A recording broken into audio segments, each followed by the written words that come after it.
Friday game night continues with our game of the week on WDUN. Tonight's game is brought to you by Hardy Chevrolet, Conditioned Air, Burger King, B&M Metals, the Gwinnett Gladiators and Peach State Bank, and by Gainesville Mechanical, Jackie Jones Lincoln, Long Street Cafe, Lester Paint and Body, and Riverside Pharmacy.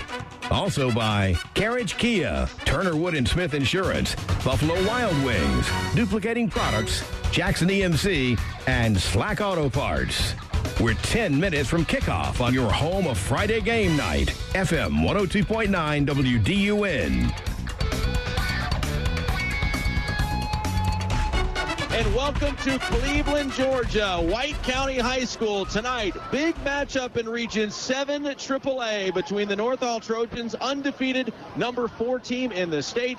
They are taking on the White County Warriors. They are 4-2, 2-1 in the region. Along with Dan Kiley providing color, Jason Gibson doing the stats after sitting in traffic for about 2 hours outside of Cleveland. Cleveland, Georgia, by the way, not a great place as far as traffic is concerned. And Chris Biddy producing back at the station. I'm Judd Hickenbotham. Thanks for being with us here tonight on North Georgia's News Talk, WDUN. Well, Dan, we've done a couple of North Hall games this year.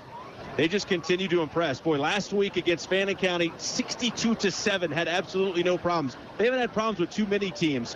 This offense really rolling. We're like a broken record. Every week we talk about their offense, but, I mean, my goodness, unbelievable the numbers they're putting up in the region.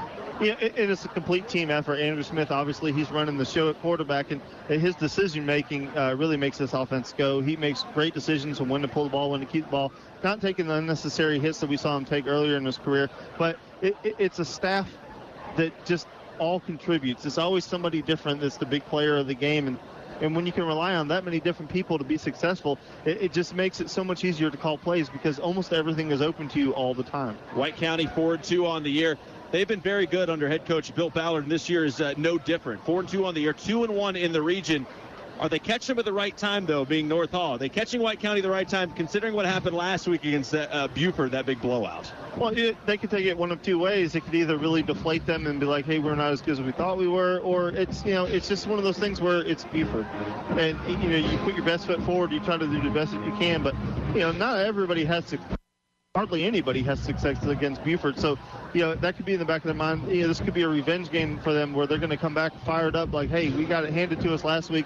A great week of focus, and we're going to put it to them. Or it could be in the back of their head that, maybe we're not as good as we thought we were. So it's all depending on what the coaching staff, what the kind of message they had to the kids. And you would think it would be, hey, let's put that one out of your mind and go, a best foot forward in this game. And you talked about revenge. Maybe White County thinking about revenge as well, just because North Hall has dominated this series in the last 20 years or so. Only lost one time, and that was 3 years ago. 18-12, White County won that ball game, a close ball game. But North Hall before that game and since that game, including last year's 42-7 win, it's been all Trojans in this one. North Hall, they run that wishbone offense. They run it very well. Before they ran the veer, something kind of like the option. White County coming out with a triple option. Is that another advantage for North Hall since they've seen it or something close to it over the last few years? The triple option offense is it depends on the team running it and how well they run it. Because if it doesn't matter how good you are defensively, if they run it to perfection, they're going to get their yards. And you just have to accept that, play the best that you can, and get as many stops as you can. But if a team is operating on all cylinders and they're running that offense, what it really does is it capitalizes on decision-making and getting people out of position. So if the defense isn't disciplined and they make a few mistakes, you can bust the big plays. You see with Georgia Tech when they do have success and when they don't. When they don't, it's because the defense is playing discipline. When they do, the defense gets a little squirrely. So it all depends on the focus of North Hall to stay and play assignment football. Yeah, one thing that Bob Christmas's team usually has is discipline. It's set up for North Hall to go 7-0 on the year. They are on top of Region 7 AAA, tied with Buford. Meanwhile, White County in that logjam right in the middle of the region. 2-1 in the region, tied with West Hall and Dawson County coming into tonight's action. Should be a good one here in chilly Cleveland, Georgia. North Hall on the road to take on the White County Warriors. Kickoff after this. North Georgia's News Talk, WDUN. Inspired, original, that's the MKZ. Test drive the refreshingly new 2013 Lincoln MKZ today at Jackie Jones Lincoln. Special features include Lincoln Drive Control, retractable panoramic glass roof, push-button shift, a new EcoBoost engine, and much more. Check out all the special offers and incentives at Jackie Jones Lincoln on Brownsbridge Road in Gainesville. Inspired, original, that's the MKZ. That's also Jackie Jones Lincoln. Find out how they can put you behind the wheel of the new 2013 Lincoln MKZ today. Jackie Jones Lincoln, Brownsbridge Road, Gainesville. In any professional sport, a championship team is made up of a group of highly trained specialists. The same is true of my team. Hi, I'm Brooke with Conditioned Air Systems. Our employees are factory certified, and the equipment we sell and service is second to none. Whether your air conditioning is out during baseball season or your heat is down during basketball playoffs, call 770-536-7509 today for Conditioned Air Systems. 3 decades of keeping North Georgia comfortable. The following is provided to Gainesville Hall County Fellowship of Christian Athletes by area businesses that feel it's still important to have prayer at high school events. Here's FCA's Jason Lester. Our most kind and gracious Heavenly Father, Lord, we come to you this evening on behalf of all our athletes, coaches, students, administrators, and fans of every school in this great area of ours. Lord, we ask that you protect each one involved in our contest tonight, keep them from injury, and allow each one to present their talents tonight, whether it be through coaching, playing football, playing an instrument, cheering, or simply offering encouragement. May it all be presented in a way that brings honor and glory to our Lord and Savior, Jesus Christ. And it's in His name we make this prayer. Amen. Fellowship of Christian Athletes, the heart and soul of sports, impacting the world for Jesus Christ. North Georgia's News Talk, FM 102.9 WDUN. And the Gainesville Hall County FCA would like to thank Rucksack Military Surplus, Perfect Temp, Siphon Logistics, H. Lloyd Hill, Wells Fargo Bank, Gainesville and Hall County, Georgia Mountains YMCA, and Hobbs Sporting Goods, your team specialist since 1968. Gainesville Hall County FCA appreciates your support. Looks like White County is going to get the ball first. They're in their, North Hall. They're in their road whites. Where are we tonight? Where are we? Oh, where are we? The visiting North Hall Trojans will get the ball to start things in their road white jerseys with the green trim and the, I think those are dark green helmets. We're kind of up high and way far away from the field tonight, but hey, that's okay. White County in their road dark blue jerseys, white pants with blue trim, white helmets with the blue insignia. Tonight's kickoff on FM 102.9 WDUN, presented by Gwinnett Gladiators Professional Hockey, Atlanta's one and only. Kicks off a new season tonight at the arena at Gwinnett Center. Go out and enjoy it tonight and tomorrow night. Ready for a kickoff here in Cleveland, Georgia. Thank you for being with us tonight on North Georgia's News Talk, WDUN. The kick is away, it is deep, and it is in the end zone. North Hall will start on the 20-yard line. So here comes that North Hall offense. It's put up over 50 points in every region game so far. This is a White County defense that has played pretty well this year. White County's offense has struggled a little bit in the last few weeks, including last week's loss to Buford. Everybody struggles against Buford's defense, though, don't you think? Yeah, Buford's defense is just on a different level than everybody else right now. So here comes North Hall's offense, going to start on the 20-yard line. They'll be going left to right as we get this game underway here in Cleveland, Georgia. There is that wishbone attack that's been most of the season. Andrew Smith leading the way for North Hall. Looking to the sideline to get the first play of this ball game, and we are ready to go. Looks like they might be changing the very first play at the line. Smith under center. He will keep it himself. No, he hands it off up the middle, and he gets about 3, maybe 4 yards as he gave it to his fullback. And David Epps, the fullback, gets the first carry of this ball game. You know, and they had all 11 guys in the box. The furthest person away from the ball was 6 yards away from the football, so they knew run was coming. This will be an interesting situation for North Hall. They did get 4 yards on the first carry, but they're going to pack the box in tight like this. This is going to leave them open for some passing yards. Yeah, daring Andrew Smith to pass. Smith hasn't done that a ton this year, but we know he has a pretty accurate arm. Smith will hand it off. And not much happening. Gave it to his fullback, who stuffed right at the line. Maybe got a foot, but that's it. It's going to bring up 3rd down and 6. I guess that's a little bit what you're talking about, right? That's exactly what I'm talking about. They have everybody, all 11. And, most of the time there's 1 or 2 guys that are away from the ball. But, no, they are packing the box in, and they're daring them to throw the football. 3rd down, 6 coming up. First play or first drive of this game. If you're thinking, boy, these guys are getting started a little early. Yeah, I think we got started about 3 or 4 minutes early. Referees, they're not joking around. Out of that wishbone once again on 3rd and 6. Dropping back, Smith in trouble. He gets out of it. He runs to his left. He's to the 20, to the 25, close to a first down, and he should have it. Depends on the spot, right at the 30-yard line. He'll have a first down. Andrew Smith, the wizard, doing it there.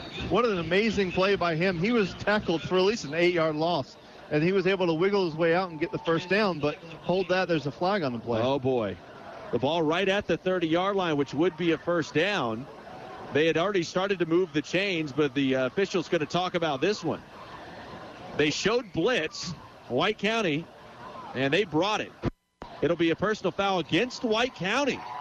So it will be a first down for North Hall and then several more. That flag way in the secondary of White County. That flag is a good 40 yards away from the play, so that's a silly, senseless penalty, and I'm sure White County's coaching staff is going to have a conversation with somebody after that. So it would have been a first down anyway at the 30. Instead, it's a first down at North Hall's 45.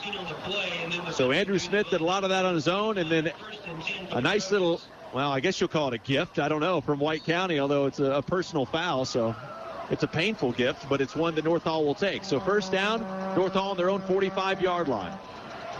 After getting their first down of this game, Smith under center. Will hand it off, gave it to the second man. That was Little and going nowhere. Zach Little got stuffed. Well, we're so far away, it's difficult to see the action. Who's actually got the football, so you're going to be guessing a lot tonight. Anybody have field glasses up here tonight? I'll take them. I think zoom in on this action. I think Smith actually kept that. Whatever it was right back to the line of scrimmage. So out of that wishbone on 2nd and 10. Andrew Smith running this show as he has all year long.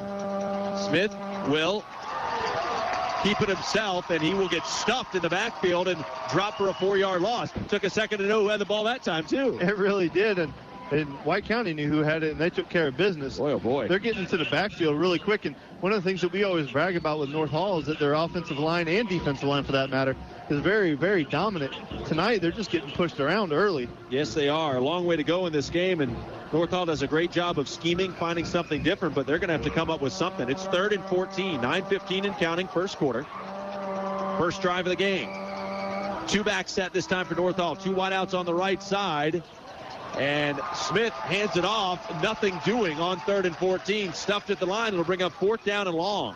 Number 2, Sam Turner, and number 51. And, that was a very difficult play there because he tried to make the handoff, but they were getting hit at the time of the handoff, so he's very fortunate that ball didn't come out. Absolutely. Yeah, you're right. Last thing you want is to turn it over there. Instead, they'll kick it away. Little is the punter on this team. 2 men back deep for White County. You don't see that too much in high school football. Snap, kick is away, nearly blocked. That one will bounce and roll inside the 25, and it takes a nice North Hall roll down to the 16-yard line. Nice punt by Zach Little. That was a really good job of getting it off because they were bringing a little bit of pressure from the right side of the defensive line, and they were able to get the punt off, and then he got a fortunate roll. So, everything worked well for him on that one. So White County going to start at the 16-yard line. We'll tell you about the offensive starters next possession for North Hall, but North Hall's defense runs out of a 3-4. The defensive ends, Thomas Marchman, Dylan Trula, both seniors. Justin Backus is the senior nose tackle. A lot of seniors on this North Hall team. This is their year. This is their moment. Outside linebackers, Hayden Hughes, a junior, Nolan Tucker, a senior. Inside linebackers, David Epps and Destin Bennett. First down for White County at the 16-yard line. Vandiver, the quarterback, will hand it off. Man going around the left side. Not much happening. Maybe got a yard. Just to finish the starters on this defense. Brandon Dyer, the senior. Blake Berry, a senior. Both cornerbacks. Free safety is Andrew Smith, and Will Cape is the senior strong safety. Well, they tried Sutton on a little end around right there, and, kind of a creative play on the very first play of the game, but nothing happened on that one. So, with this offense, you're going to see them attack the middle of the defense, and I think they were just trying to check the outside, see how tight it was out there. So They'll work out of the I.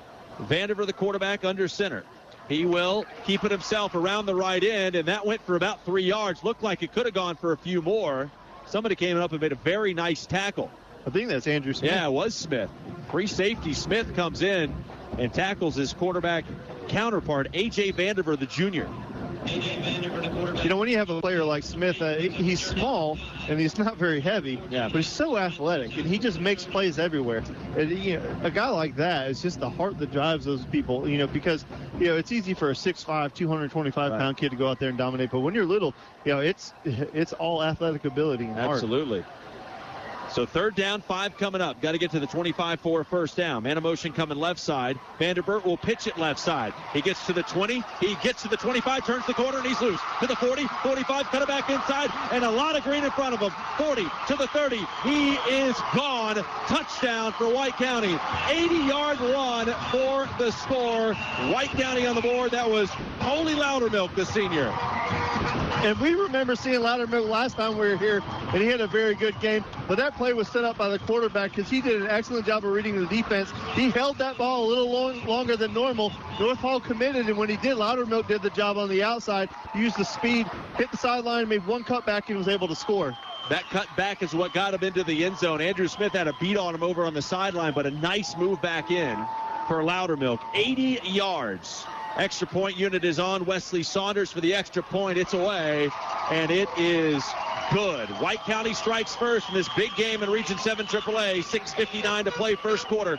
7-0 Warriors. North Georgia's News Talk, WDUN. At Carriage Kia, Nissan, and Mitsubishi, they're proud to be a sponsor of Friday Game Night on WDUN. From late practices to road trips, Carriage knows there's plenty of sacrifice made by families during football season.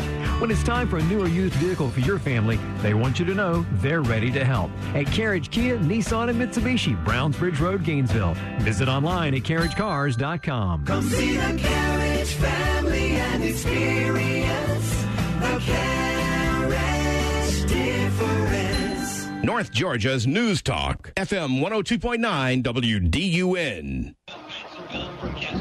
6:59 to play, opening quarter. White County 7, North Hall nothing. Trojans with 1 first down, and then they punted it away.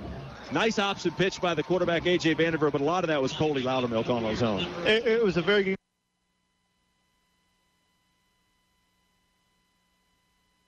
Out there juking and jiving and spinning, and he didn't do that. He got to the sideline and got as much as he could, and then realized that he had an opportunity for a cutback and cut back and just pulled away. I mean, that was just pure speed at that point. But it was a good job by him by setting up the defense, by not doing all that juking and jiving and trying to go sideways. He just got north and south and then made his one cut. And took off. So 7-0 White County leads. They've already matched what they did last week, offensive output against Buford, and already surpassed what they did the week before that against East Hall. Kickoff is away and sails about 2 yards into the end zone. North Hall will start on the 20-yard line. This is an offense for White County. Hadn't done much at all the last few weeks. 6 points against Buford, 6 points against East Hall, 0 points against Blessed Trinity. They had that 48 point output against Fannin County. That was over a month ago, back on September 13th. So a great start for an offense that hasn't done much. And you couldn't really ask for a better start because they came out and they dominated on defense minus the penalty. They really didn't give up any yardage. No. They gave up, about 10 yards, and that was it. But then I guess they backed them up as well. So really only 6 yards of offense for North Hall on their opening drive. Andrew Smith under center. They're stacking the left side of that line. A couple of tight ends over there. Handoff will go around the left guard, and that's good up to about the 25-yard line. Gain of about 4.5. And see, the one thing you wonder about with high school, because they don't have the amount of time that colleges and pro teams have to practice. So they pretty much have one thing they do, and then they practice it over and over again. Right. But if they had time, or if they had the ability to spread it out, you could continue to run your offense, but run it out of a spread formation. Because with them packed in so tight like this, there's really no running room at all.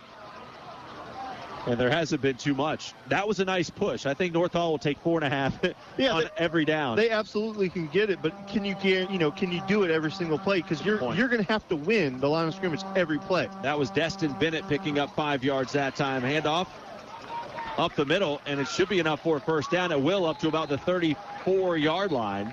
So first down for North Hall. Check the ball carrier there for the Trojans. I believe that was Zach Little.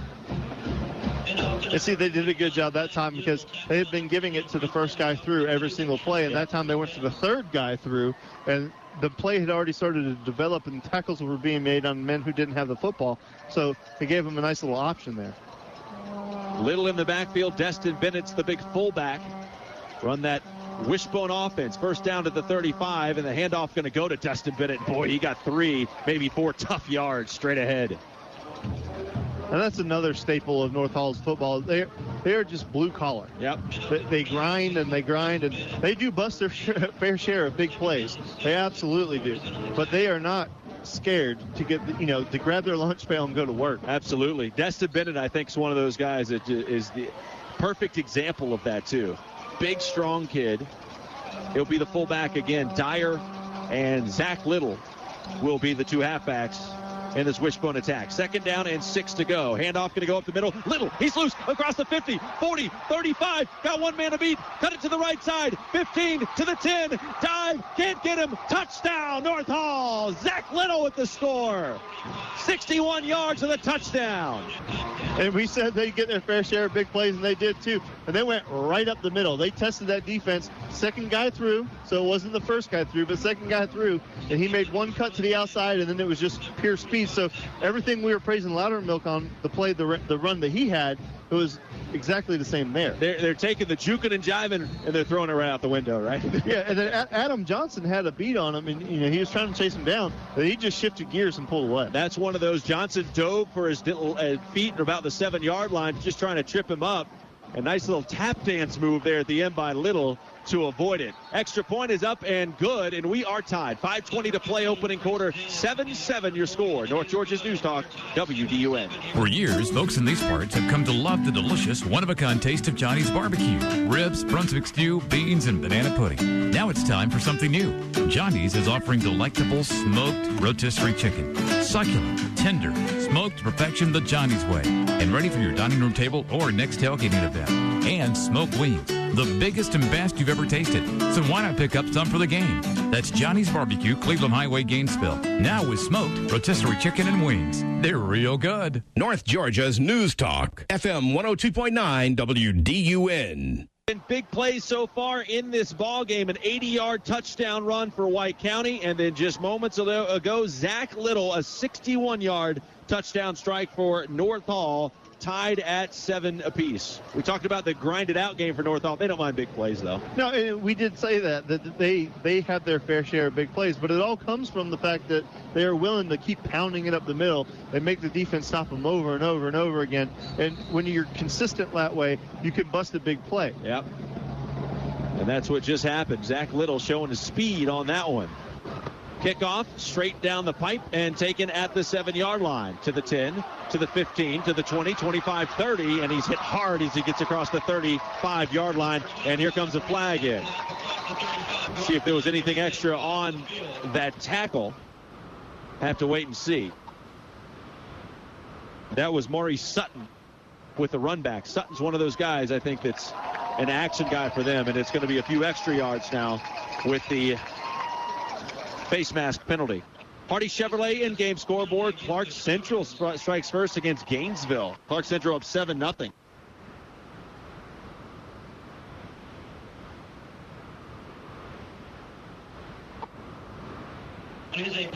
So it'll be a personal foul with a face mask. So tack on 15 more yards. And White County going to start their drive on North Hall's 47-yard line. Great field position for an offense that's feeling pretty good at the moment. They're going to work out of the wishbone, are the Warriors. Vandiver rolls to the left. He'll pitch it left side, and slipping and falling down as a tailback right at the line of scrimmage. Getting that pitch was Clancy Loudermilk. Another Loudermilk. Another Loudermilk. Oh, my gosh, they're all over the field. Clancy Loudermilk might have been able to get a couple extra yards. I don't think he was going to get much more than that, but the earth kind of moved out from under him. Yeah, he's not quite as big as his brother. Not quite. Well, assuming brother. Yeah.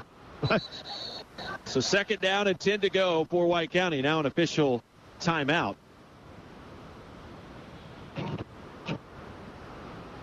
And it'll be a real timeout, I believe. So we'll keep it here. 4:45 to play in the opening corner here in gorgeous, fantastic, lovely Cleveland, Georgia. Come to Cleveland, Georgia. It's a great place to come and visit.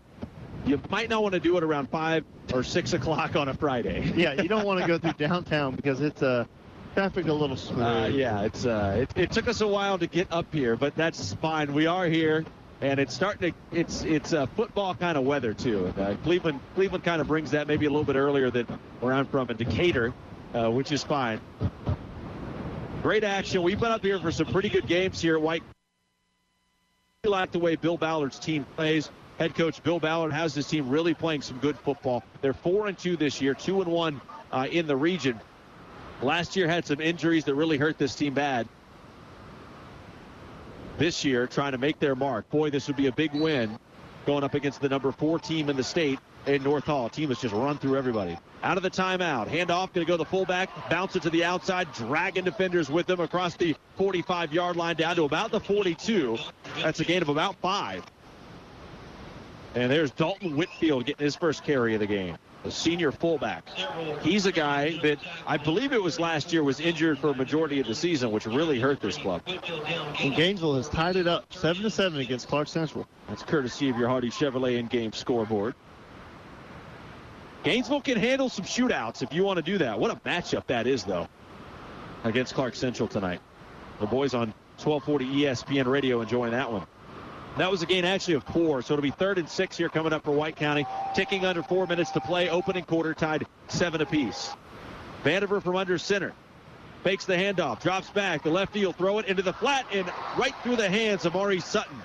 Had some room to work, but I think he looked upfield right before he got that ball, which was a little bit behind him, but definitely catchable. And that was a great play design. Everything was perfect on that. He had a rollout to the left, and he had everybody kind of shifting to the left side of the field, threw back to the right. So it was a great play call, excellent design, just didn't work out for him. Dalton Whitfield will punt it away for White County. Nobody back deep at the moment. Andrew Smith now I think will drift back there. He will. So Smith will return it for North Hall.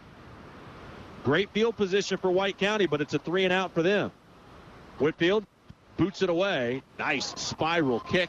That one will bounce at the 7 and take an unfriendly roll for White County into the end zone. That was a gorgeous-looking kick. If that thing would have just dropped dead around the 7, it would have been outstanding. Thank you, Hardy Chevrolet in-game scoreboard. Chestatee trailing Lanier. That's a huge matchup as well. 7-0 your score in that one. Johnson playing an early game today at Adams Stadium on North Druid Hills Road in Decatur, Georgia. Druid Hills up 13-9 on Johnson at halftime. We'll keep you updated all night long. Eastside leading Lumpkin County by a 7-0 score. Dan Kiley, your phone's as dirty as it gets, buddy. Yeah, it's that peanut juice. Oh, that's what it was.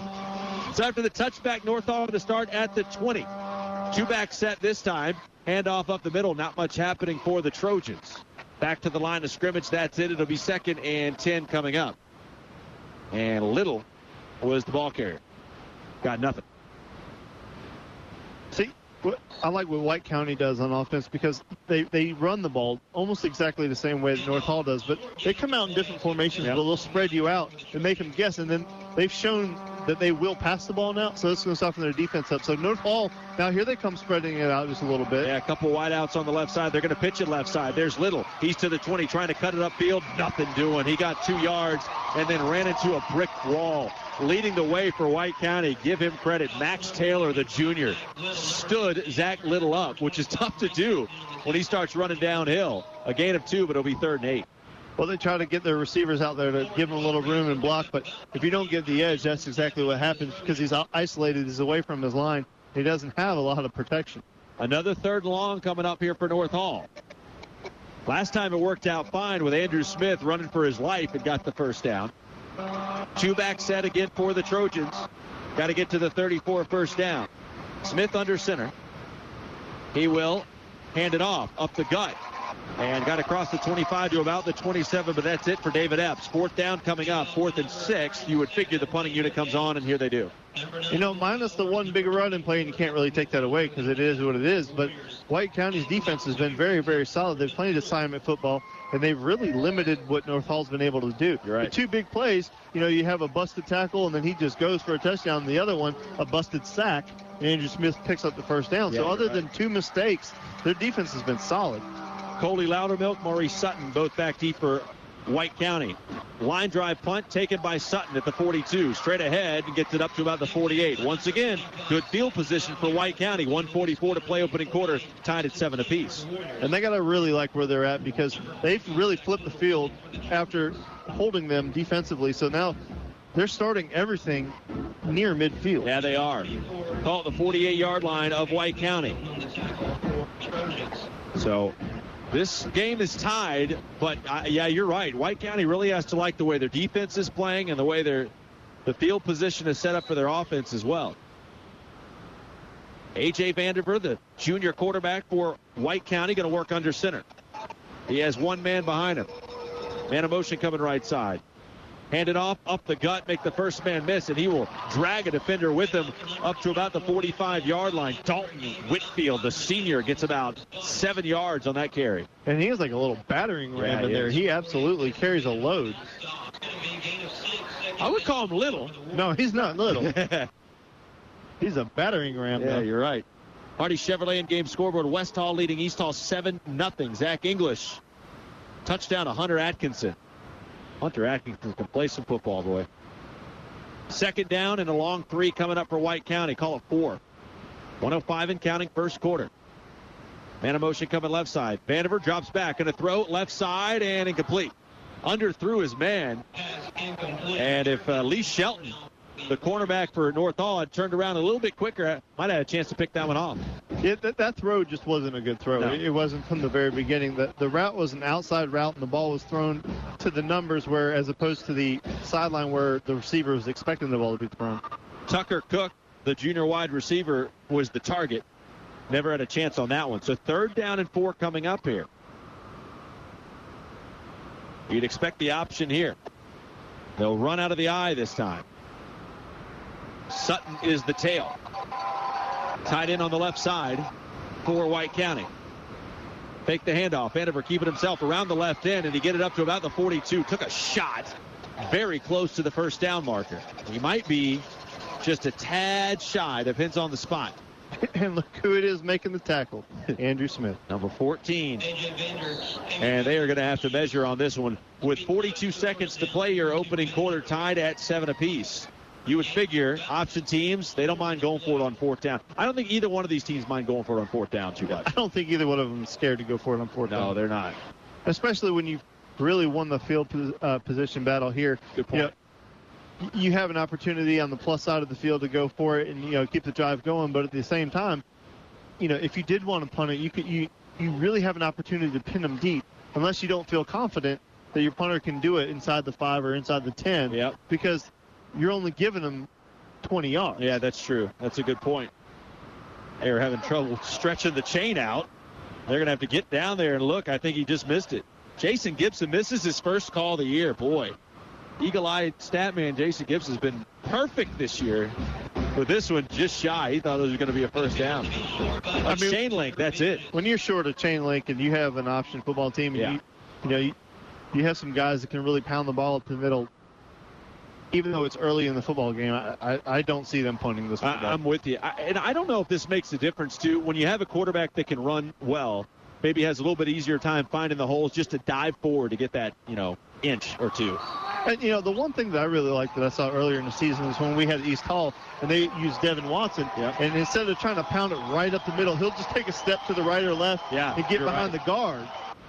So they'll go for it on 4th down. They really need about 3 inches. Vandiver under center. He'll hand it off to his big fullback. First down for White County, plus about 4 more. That's the big guy, Dalton Whitfield, getting the carry. Old battering ram. Yeah, there he is.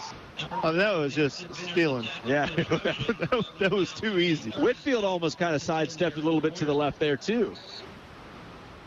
I mean, that's just one of the adjustments that I really like. And you have to have quick people and confidence in them to do it because, as opposed to just going north and south, you do have to go east or west a step. First down for White County at the 36-yard line. There's Whitfield again getting the carry. And nice tackle made by Andrew Smith after about a 5-yard gain. But Andrew Smith giving away probably 60 pounds there, but he took him out. That's the end of the first quarter. Tied at 7 apiece. White County on the drive, though. Second quarter after this. North Georgia's new WDUN. When shopping for a car, everybody wants something different. I want a red car, truck, crossover with a sunroof, leather, towing power, and navigation. Luckily, AutoNation Hyundai Mall of Georgia connects you to thousands of cars and trucks. And mega selection comes with mega savings. Right now, lease a new 2013 Hyundai Elantra GLS, just $129 a month. That's a 24-month lease with $24.99 due at signing. 0 security deposit and approved credit. Just add tax, tag, title, and Georgia Lemon Law. Plus, we financed over 25,000 people last month alone. And get the Hyundai Assurance with America's best warranty. 10 years, 100,000-mile powertrain warranty. Right now, get a new 2013 Elantra GLS, $129 a month. Only at AutoNation Hyundai Mall of Georgia. Call 1-877-AutoNation or visit AutoNationHyundaiMallofGeorgia.com. See store for details. North Georgia's News Talk, FM 102.9 WDUN.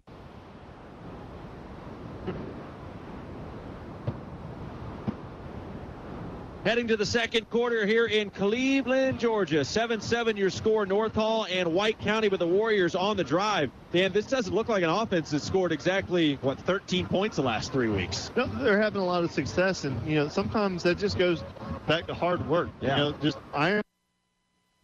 I mean, not just in White County, but you don't realize how much time coaches really put into game planning and watching film. And every once in a while, you're able to find something. Yeah. Something that you didn't see at first, and then when you implement it, you can get some success. 2nd and 5 working out of the eye. Vanderbilt will hand it off to his fullback Whitfield, and he should be just shy of the first down marker. Got a push and a gain of about 4 yards. It'll bring up 3rd and short. Dalton Whitfield really running hard. We've seen him kind of be the action guy so far. Other than, of course, that 80-yard touchdown run by Coley Loudermilk. I don't think Loudermilk's touched the ball again since then. No, and right his as brother I say has. that, yeah, his brother has. Right as I say that, Coley Loudermilk coming back into the game.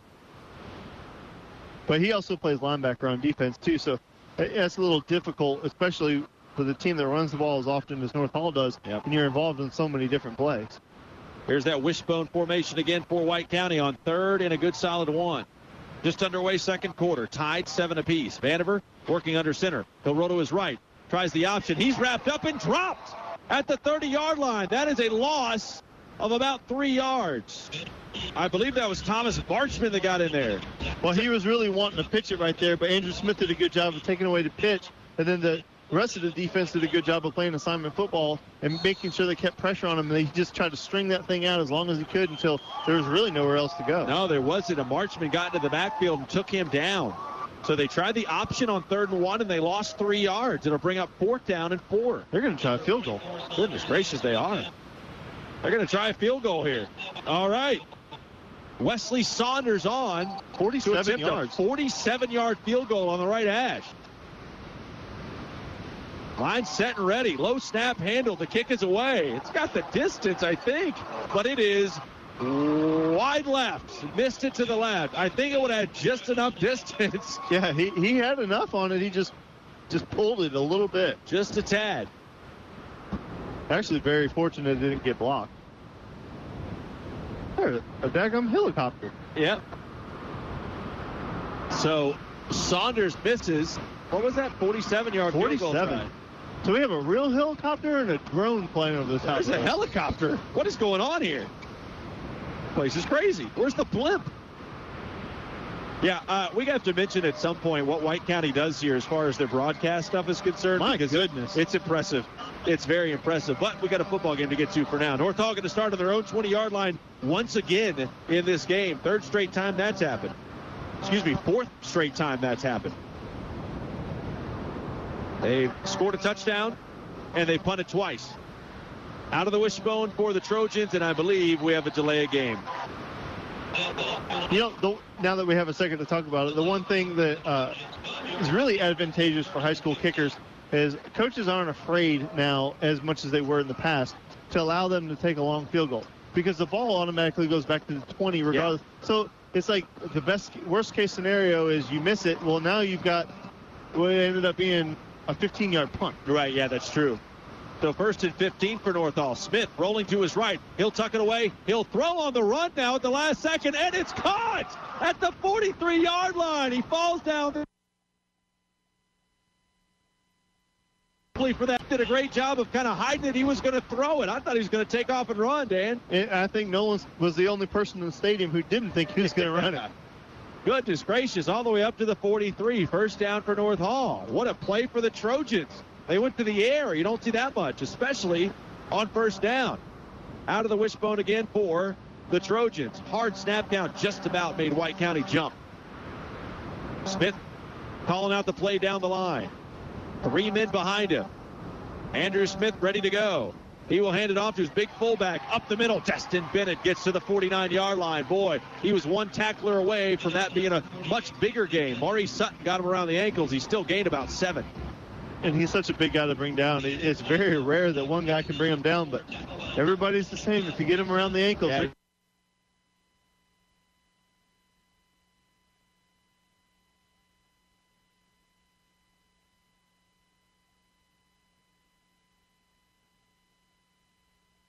In 1936, Gainesville High, playing in Marietta with injuries, was expected to lose, but red jerseys dominated the game.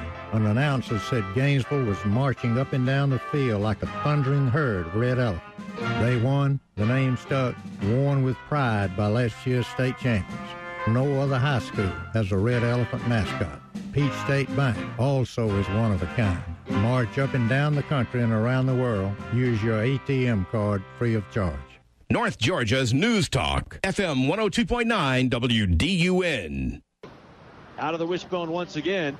Now he's calling out another play. They better hurry.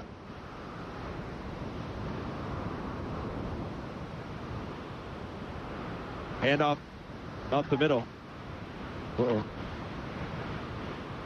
Handoff up the middle on first down and got a gain of about 2.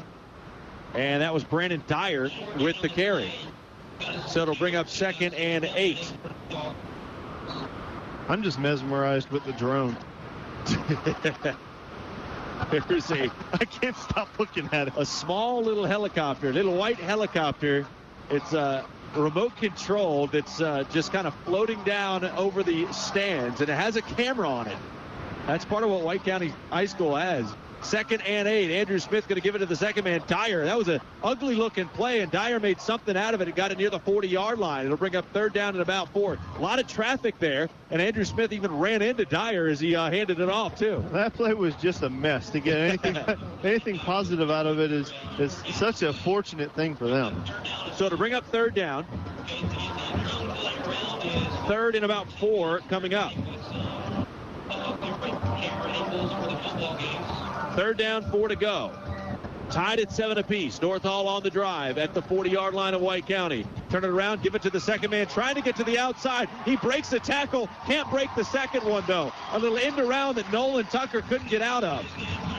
Tucker ended up with that ball, and they'll end up losing about 4 yards. And they're lucky they didn't lose more. I mean, just a great individual effort, was just able to get positive yardage. Well, it ended up being negative yardage, but positive from where he initially got hit. 7-10 and counting. It'll be 4th down, and punting unit going to come on. Zach Little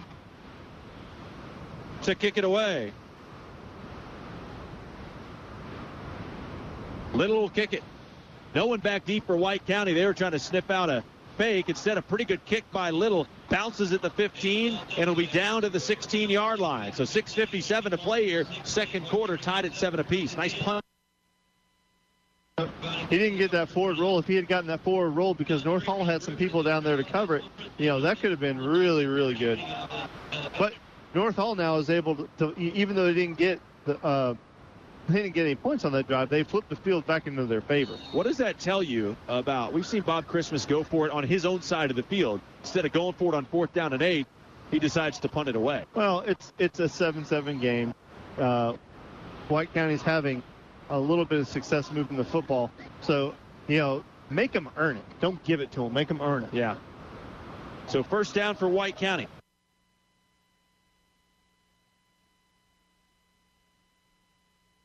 first down for the Warriors. Vanderbilt, turn around. He will keep it himself. Pitch it right side. Sutton gets to the 20, and he'll get up across the 25-yard line. Boy, I thought he came very close to stepping out around the 19, but instead he'll be about a yard shy of the first down marker. That was some fancy footwork to stay in bounds. For that. I'm with you. I thought he was destined to be out of bounds. Yeah.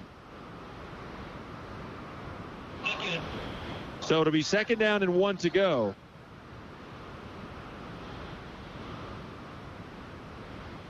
Sorry for having some technical difficulties. We are up here in Cleveland, Georgia. Second down and 1. I'm blaming it on you. That's fine. Always do. Stop looking at the drone that keeps flying right by our nose. 2nd down and 1 to go. Out of the eye. Going to pitch it right side again. Dangerous pitch. Sutton handles it first down. He'll dive forward to about the 30-yard line. Vandiver, his pitches are pretty good. That one, he was about to get popped, and he got rid of it. He holds that ball to the very last second. That was the exact same play they just ran. They went right back to it. And, they're not getting the huge chunks, but they're getting, 5, 6, 7 yards on them, and that'll work all day long. Those late pitches are ones that they're dangerous. They could lead to a turnover, but if you get them off, those are the ones that could be big gainers, too. Exactly right. It's almost an extension of the passing game because he's really getting, it's not a tight pitch. It's a nice distance pitch. But if North Hall sniffs that out and gets their mitts on it, and there's nobody there to stop him. Yeah, absolutely. Working out of the eye on first down. Dropping back. Vandiver flushed out of the pocket. Rolls to his left. He will throw on the run. Got a man left side. Open. Caught. 40-yard line. 35. Making a move inside the 30. Nice throw by Vandiver. And streaking across the field was Coley Loudermilk. That man again. He did an excellent job. It was a play fake going to the right side of the field, and Loudermilk started on the right, and he just came and almost dragged across the field, but it was a really, really deep drag. And he did a good job of extending the play, Vandiver did, and excellent pass. 6:09, and now the clock starts moving again. Second quarter. White County on the drive after that excellent pass, all the way down to North Hall's 28-yard line. We've seen two offenses that are really good at running the ball. We've seen some really good pass plays tonight. Out of the eye once again for the Warriors. Sutton the tail. Vandiver going to keep it himself and tripped up in the backfield. Who got back there to make that play? That was Dalton Lavender, the senior. He just fell in front of him just enough to trip him up. It doesn't take much sometimes. No, it doesn't. Right place at the right time. Yeah, it didn't wrap him up or anything. Just kind of fell, and it was Vandiver just falling right over his big body. So a loss of 2, 2nd and 12, 5:15 and counting. Second quarter, tied at 7 apiece. A one-back set this time. A couple of wing-backs as well. Wing-back and a pitch to the right. Sutton has it. He's to the 35, to the 30, and he falls down around the 27-yard line. Once again, Lavender is the one that kind of broke that play up. That could have gone for a lot more, but he tripped Sutton up just enough, and he fell forward. And that's the wishbone option end around type thing that they ran in the first play of the game. And North Hall's done a good job of diagnosing that very early and not letting it develop. 5 minutes exactly to play. Sutton was tackled out of bounds, so the clock stopped. To bring up 3rd down and 9 to go at the 27-yard line. White County is also doing the thing that North Hall does, is where they have a lot of different moving parts. Yeah. A lot of people involved. Whitfield the lone back. Got wideouts to either side. Fake the pitch. Drop it back. Going to throw on the run. Got Whitfield out there to the 20, inside the 15, and inside the 10 before he's down. The fullback just kind of curled around to the right, and A.J. Vandiver found him. It'll be first to goal for White County. And all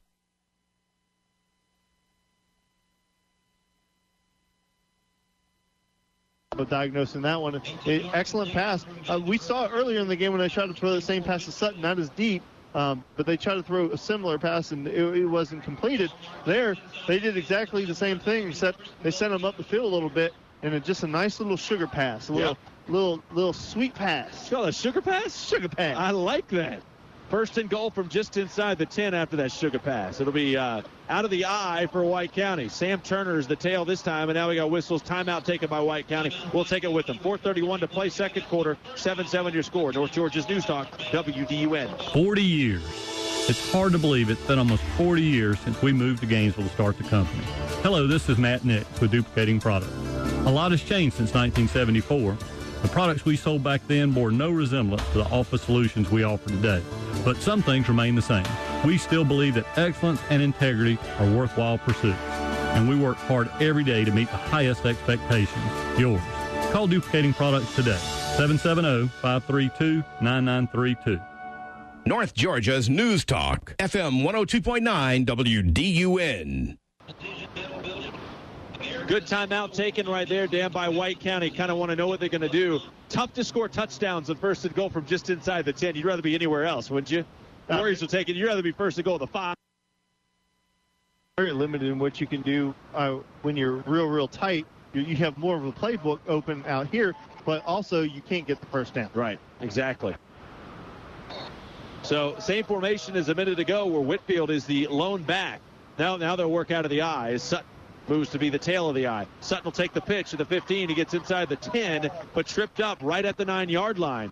No gain. It'll be second and goal from the 9. You know, it seems to me like Sutton has a lot more success whenever they do something to get him the ball away from the line of scrimmage. Right. Whenever they give him the ball inside the box, inside the tackle box, he has a really hard time of getting outside or making a penetration through the middle. But if they get him the ball when he first touches it outside of the tackles, he has a lot more success. I think he's just a daylight runner. So it'll be second and goal from the 9, under 4 minutes to play.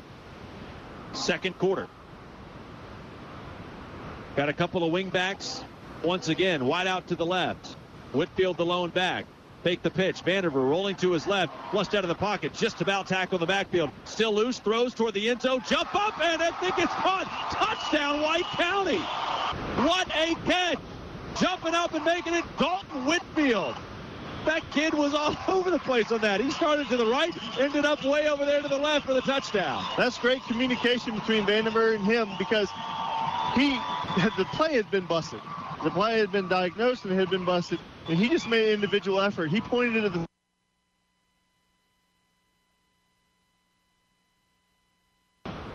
Boy, Vanderver just about got sacked back there. Ends up making the touchdown pass.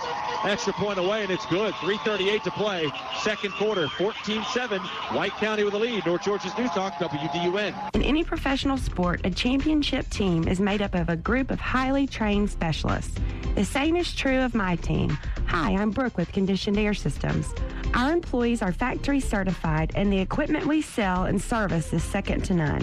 Whether your air conditioning is out during baseball season or your heat is down during basketball playoffs, call 770-536-7509 today for Conditioned Air Systems. 3 decades of keeping North Georgia comfortable. North Georgia's News Talk, FM 102.9 WDUN. So White County marches down the field 84 yards on that touchdown drive. I'll say it again, Dan. This does not look like an offense that's really struggled the last 3 weeks. I just love the variations. They're running their offense, but they're coming out in different formations. They're moving guys around. They're letting a lot of different people touch the ball. And that was just a great chemistry between the quarterback and the receiver because you have to have a lot of faith to throw it to somebody in a crowd like that.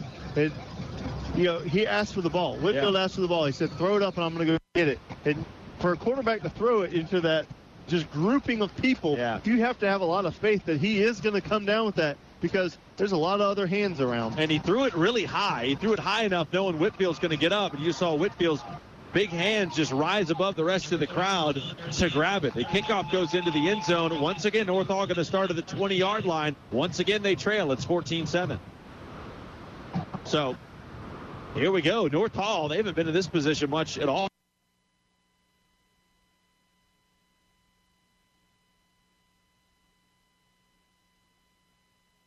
Defensively, they are taking control of this football game. Other than the busted play, North Hall can't get anything going. And it's not because of a lack of execution. It's a lack of just holes. Yeah.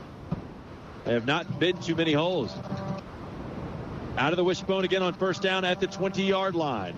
Smith going to pitch it now right side. Looking for a block. Dyer, not much. Sprung out of bounds at about the 23-yard line. Gain of 3. They strung that out wide, and now a North Hall player is down. And that's Destin Bennett. I think that's Epps. Epps? I think that's David Epps. Who's down at about the 25-yard line. So they're going to tend to him. Chris Biddy, if it's all right, we'll take ourselves another break here real quick. With a player down, North Hall driving, they trail 14-7, 3:31 to play. More after this, North Georgia's News Talk, WDUN. Need some work done? The service team at Hayes Chrysler Dodge Jeep in Gainesville opens early so that you can get to work on time. 6 days a week, the Hayes boys are ready to go at 7:30. Now's the time to get your car checked up before the colder weather returns to North Georgia. Pick up a Hayes special oil change package, just 4 oil changes for just $65. While you wait, browse through the huge inventory of quality Dodge vehicles on the lot. The dealership service-built Hayes Chrysler Dodge Jeep, Frontage Road in Gainesville. New Satisfries from Burger King. A delicious new choice with 40% less fat, 30% less calories, and big taste.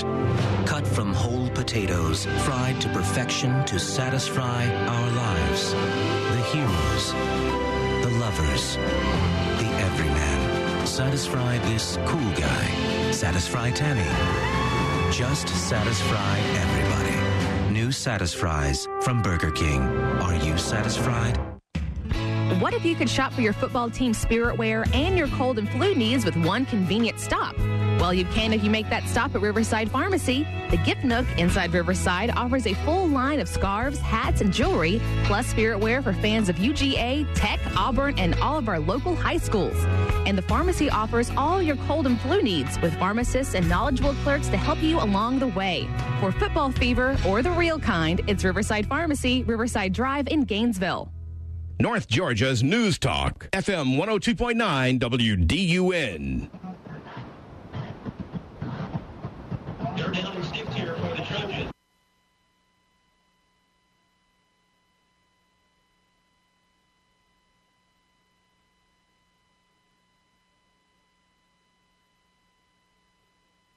First play after that on 3rd and 5. Andrew Smith takes off. He's across the 30. He's across the 35, 40, 45, 50. Looking for a block. Finally down in White County territory. That was a dangerous looking play. Smith had nowhere to go on 3rd and 6. He made something out of nothing. A big something down all the way to the 43-yard line. And he did a great job of zigzagging, but he had a great block from Dyer down the field. He sustained, he absorbed Loudermilk there and allowed him to get an extra 10 to 12 yards. Wow.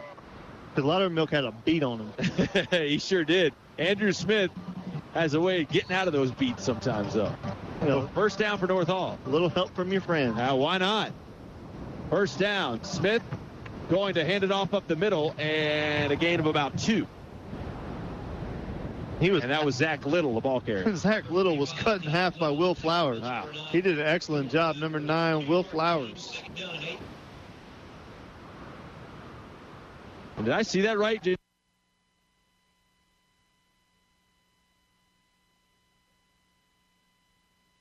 Your Hardy Chevrolet in-game scoreboard. Buford up 7-3 on Dawson County. Second down, 8 to go for North Hall. Their starters may not be conditioned to play the second half. You might be right. Hand off to the fullback. Big Destin Bennett bounces to the outside, and he gets down to about the 38-yard line. Great second effort by the fullback, Destin Bennett. It's a gain of about 3, maybe 4. Still going to bring up third down, about 5 to go. It's tough sledding tonight for North Hall. It really is. They're going to have to do something to get some pressure on the defense, pressure them outside. Even when they drop back to pass, they're not getting any protection from their line. And that's something that we haven't mentioned in the last couple of years for North Hall, not being able to get protection. So third down, 5. They'll work out of the wishbone once again. Will North Hall trailing 14-7. Smith makes the handoff twice. He'll step up in the pocket, now take off and run. Nowhere to go. He'll go down. Maybe gain of 1, that's it, and it'll bring up 4th down. Smith thought he saw a little opening there, but that closed quickly. Well, Smith is going to have, it's not very often we question him at all. Right. Because he's so successful. But he's getting a little antsy right now. Yeah. Because he did have protection. But sometimes when you're rushed early in the game and you don't have the protection, you feel like your walls are closing in on you a little quicker than they are because the pocket was there. Yep. You saw it. There was green room all over, a nice little bubble where he had plenty of room to operate and he had time to hang out and maybe let something develop because a DB, no matter how good they are, they can only cover for a second and a half, 2 seconds. Once the play starts going. But once it breaks down, and you got guys running every which way, and it's not a route per se, right? They can bust open. And you see the really good quarterbacks, take that extra second. They'll wait, and and they'll buy time. Like Tom, I don't care for him, but Tom Brady is probably the best at that. He'll sidestep, and he'll just buy time, and then somebody will come open, and he'll deliver a strike. And that's something that comes with time, experience. You even see Matt Ryan, for example, because everybody's familiar with Matt Ryan. You'll see him when he's getting hit, he's getting rattled a little bit. And you're like, who's he throwing to? He's got all day to throw. Sometimes it's just this mental clock, and it's expiring before it needs to. You saw North Hall just take a timeout to talk about this, and they're going to go for it here on 4th down. 4th and 4. Got to get to the 33-yard line of White County for a first down. Out of the wishbone are the Trojans. Smith makes the handoff, give it to the second man, and nothing doing. Boy, he is stuck. Brandon Dyer nowhere to go. And what a hit by Max Taylor, the junior. And North Hall turns it over on downs. 1:01 to play, second quarter.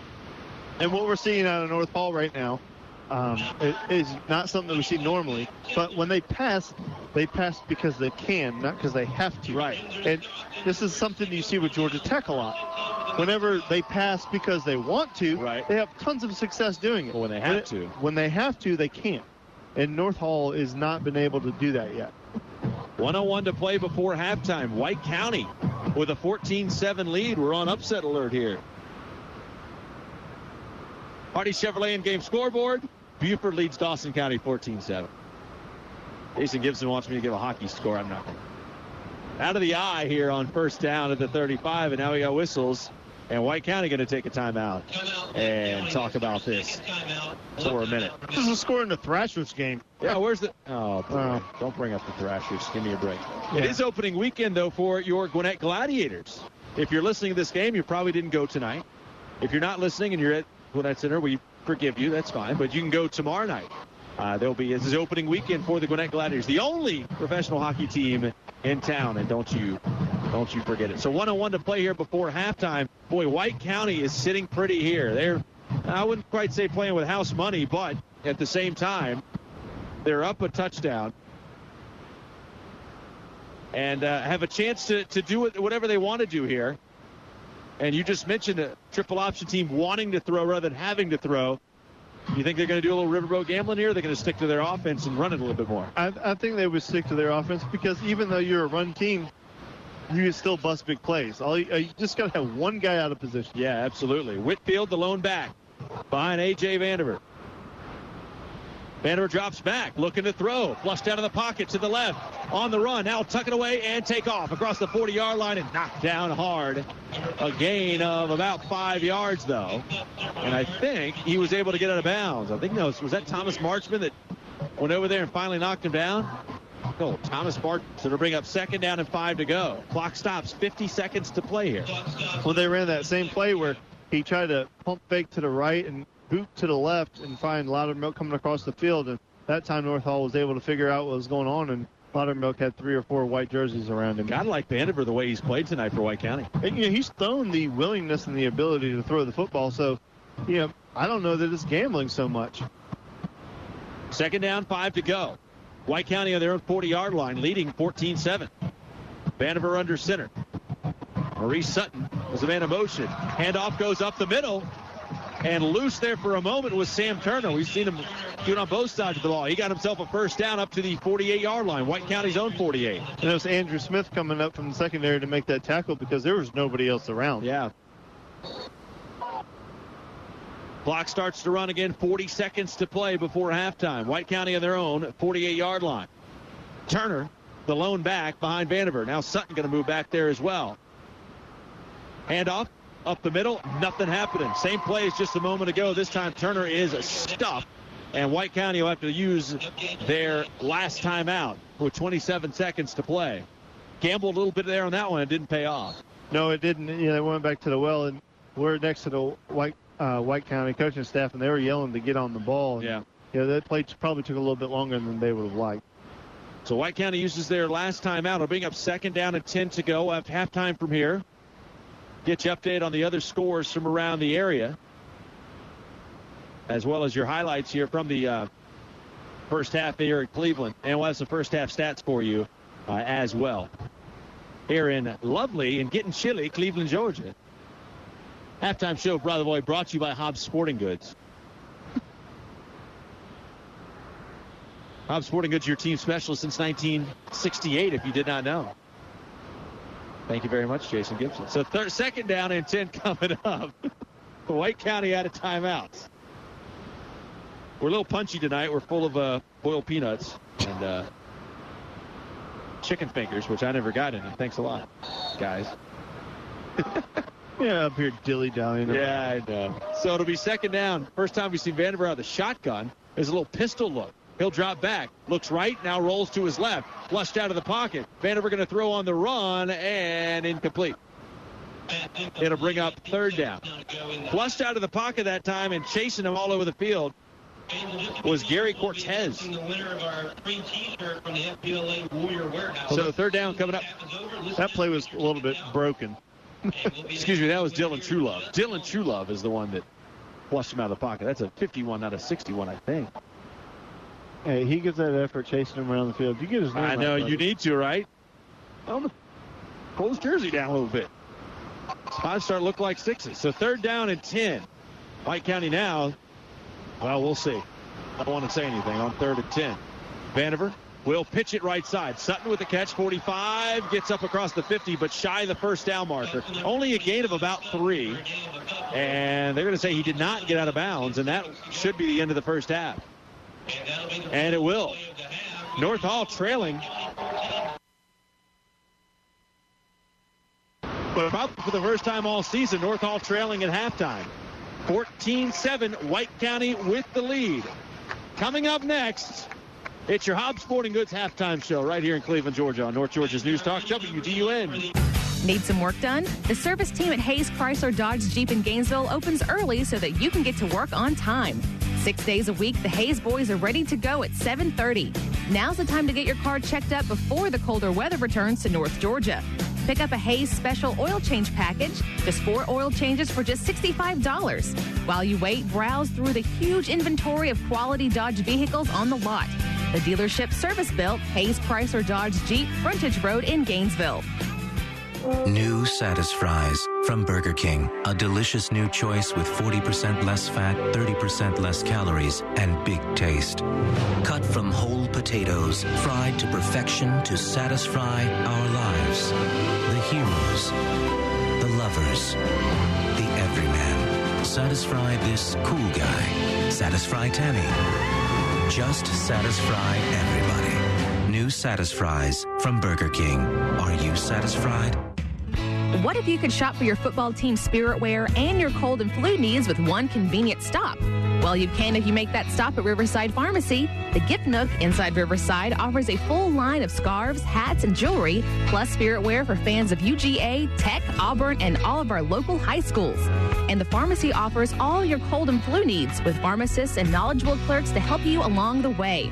For football fever or the real kind, it's Riverside Pharmacy, Riverside Drive in Gainesville. Talking with Henry Slack of Slack Auto Parts. Henry, there's a lot going on at the home base in downtown Gainesville. It's an amazing operation and combination of services. It's our main Slack Auto Parts store, automotive machine shop, and it's our heavy-duty vehicle parts store, truck parts warehouse. They're all located right there at that corner because you can come to that location right at Main and Jesse Jewell, and if you need something for your lawnmower all the way up to a semi, we're going to have it or we get it. That's Slack Auto Parts. SlackAutoParts.com. 40 years.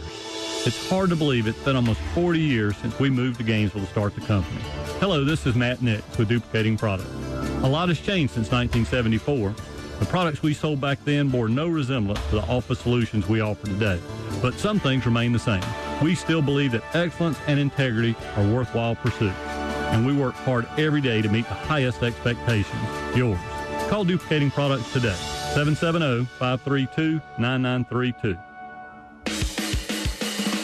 Friday game night continues with a halftime show on North Georgia's News Talk, AM 550 and FM 102.9 WDUN.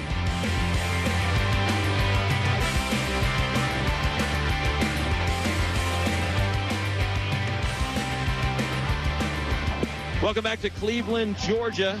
14-7 your score. White County leading North Hall here at halftime. Right now, the North Hall band on the field doing their halftime thing. All right, coming up, we'll have your first half highlights of this game. First time all year, North Hall trails at halftime against White County, which is turning into more of a defensive battle. We'll see what the Trojans can come up with in the second half. Also have your first half stats as well, but let's get you caught up on some other games from around the area on the Hobbs Sporting Goods halftime show. And we will start with the Battle of East and West. West Hall at home taking on East Hall tonight, a game you can hear on AM 550 WDUN. And right now, West Hall leading East Hall by a 14-7 score. That's an interesting ball game. We've seen both teams play very well this year at times, especially the West Hall Spartans coming in with a 4-2 record, 14-7. West Hall up on East Hall. Gainesville got down early against Clark Central, 7-0. And then the Red Elephants, as they usually do, come charging back.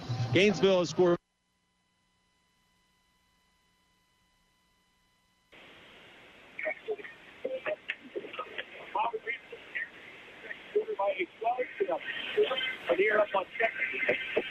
Hello.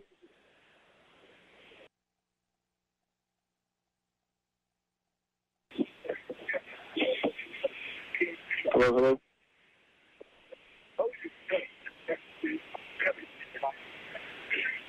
Final in Atlanta, Good Hills, Keith Johnson.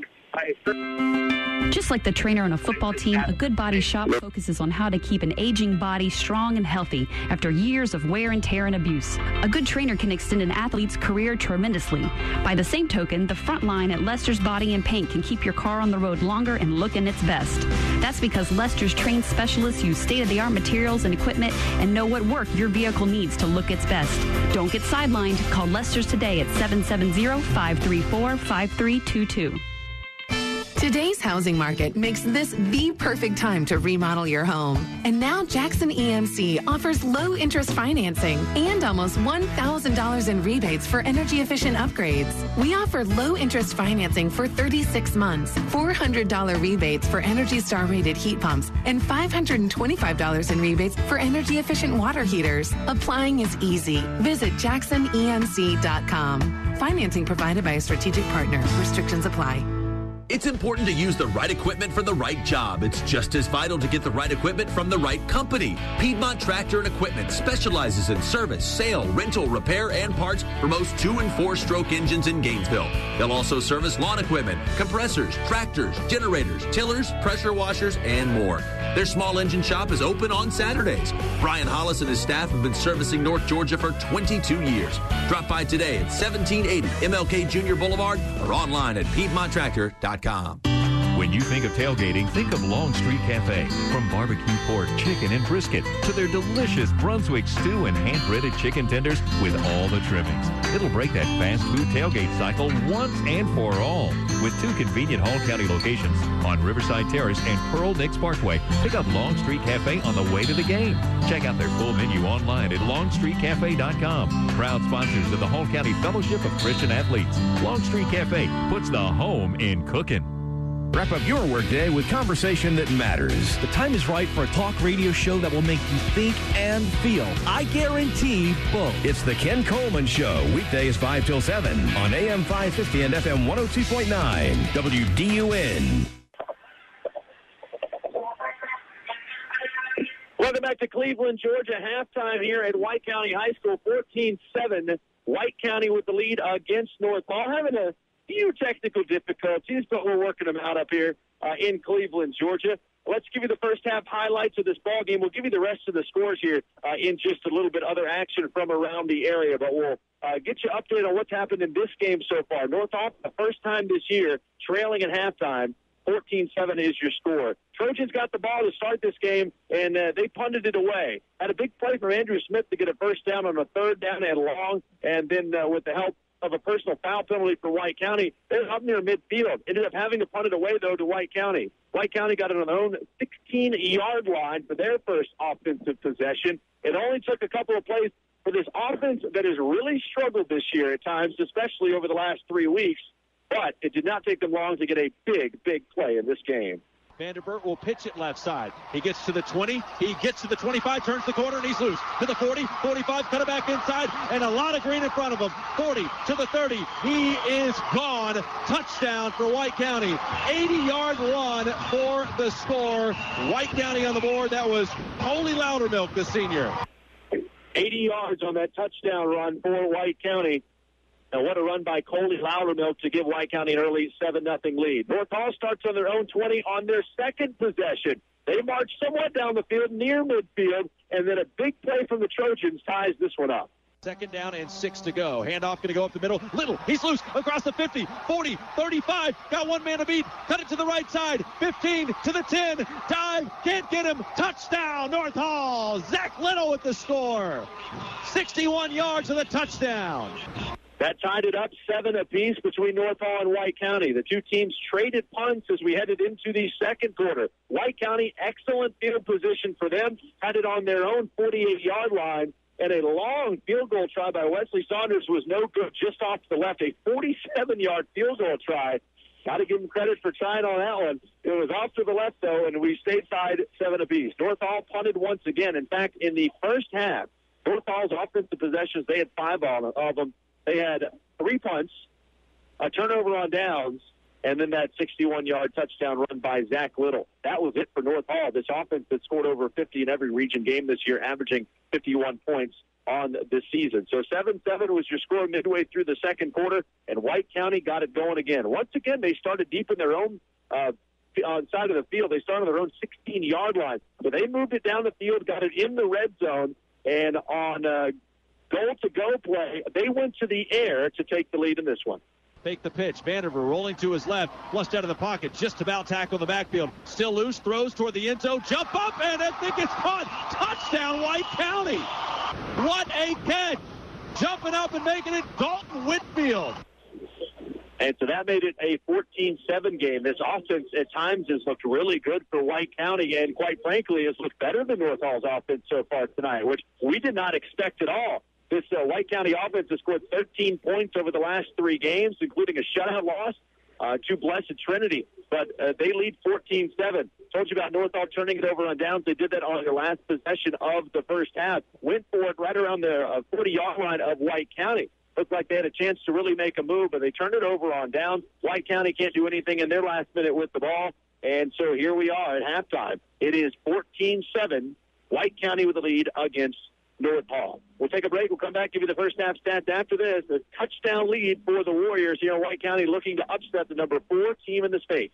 14-7. White County leads North Hall. More after this. Georgia's News Talk, WDUN. Ever wonder what it would be like to live without a climate control system in your home? It's Bill Main, and when my air conditioner died in the middle of summer, I found out the hard way. Trust me, you don't want to go there. So make the smart call to Gainesville Mechanical and get a Bryant Evolution system installed. We love ours, and with Bryant rebates of $2,000 along with tax credits and utility rebates, it's more affordable than ever. So call Mike Harrington at 770-532-9130 or visit GainesvilleMechanical.com. Gainesville Mechanical and Bryant, doing whatever it takes.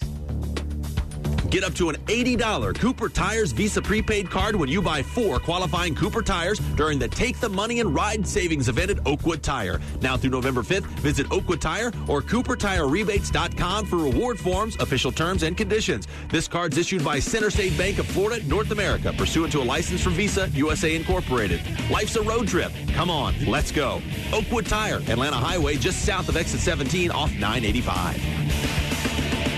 Don't pitch those old golf clubs. Don't give away that catcher's mitt. Trade them in and upgrade to sports equipment that you can use. Play It Again Sports takes great pride in having served the Gainesville community for more than 20 years. At Play It Again Sports, you trade in your outgrown sports gear and equipment and use that credit to save on what you need. From baseball gloves to footballs, hockey sticks to treadmills, you won't believe the selection. Play It Again Sports is always in season. Come visit Play It Again Sports on Dawsonville Highway between Home Depot and the Olive Garden.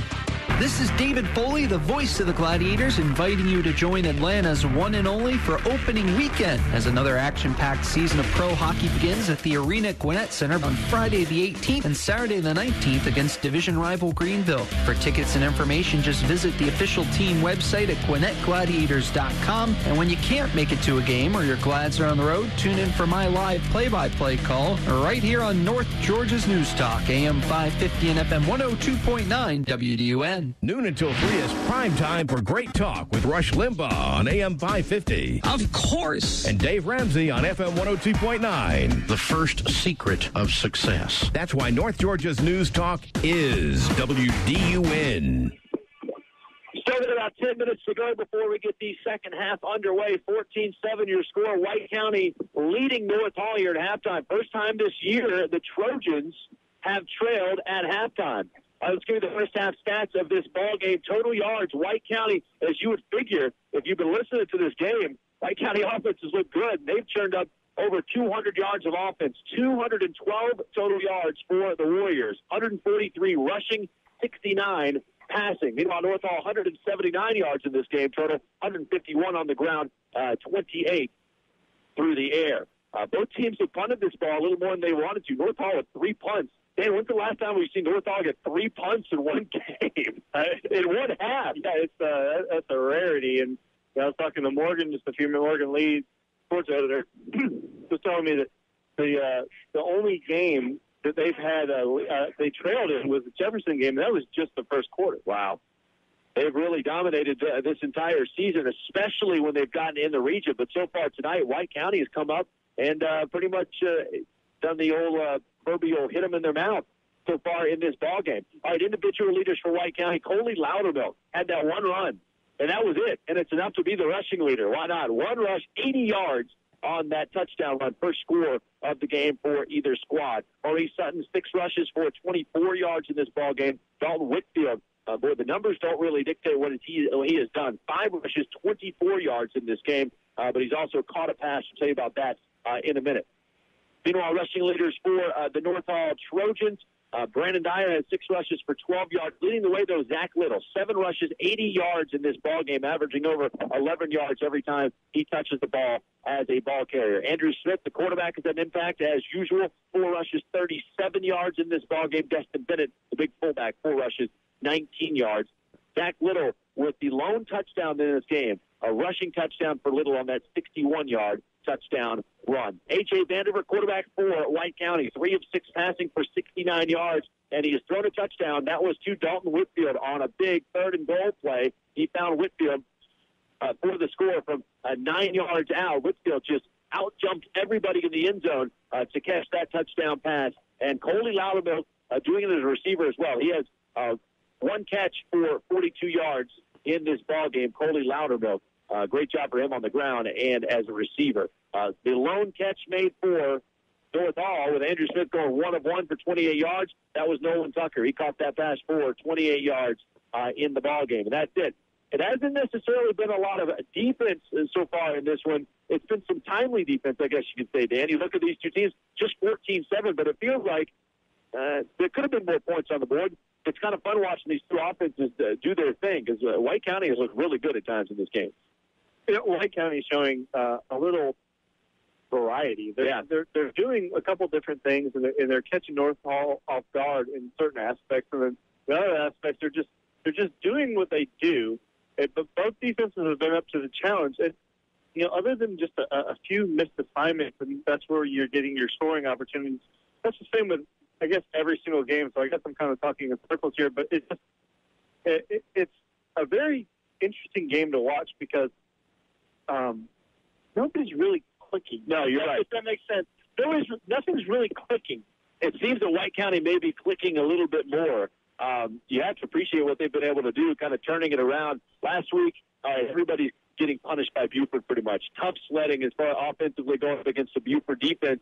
But so far this year, the last 3 games, including that Buford game, White County has not done much on offense, but looks like they put in the work this week and really have had a good offensive game plan. Yeah, and we haven't had the advantage of seeing them play all season long, so we don't know if they're doing anything specifically different or if they're just executing better. But I like the variety. I like the fact that they're mixing in the pass along with the run. And we know that they're a run-heavy football team, but they're showing the ability to throw. They're showing the willingness to throw. And, it just makes North Hall have to cover the whole field. And as opposed to where North Hall hasn't shown the ability or the willingness to pass the football. So they're able just to really pack it in. And like I said earlier in the game, and they immediately busted a player for a touchdown right after I said that. I said, if you're going to pound it up the middle like this, you're going to have to win every single play. Your line is going to have to win every single play. And, they did bust a one play, but other than that, White has done a really good job of just being fundamentally sound and aggressive to the football. And they're not allowing skilled players of North Hall any open space whatsoever. So if you're North Hall, what do you do coming out in the second half? We've seen the Trojans a few times this year.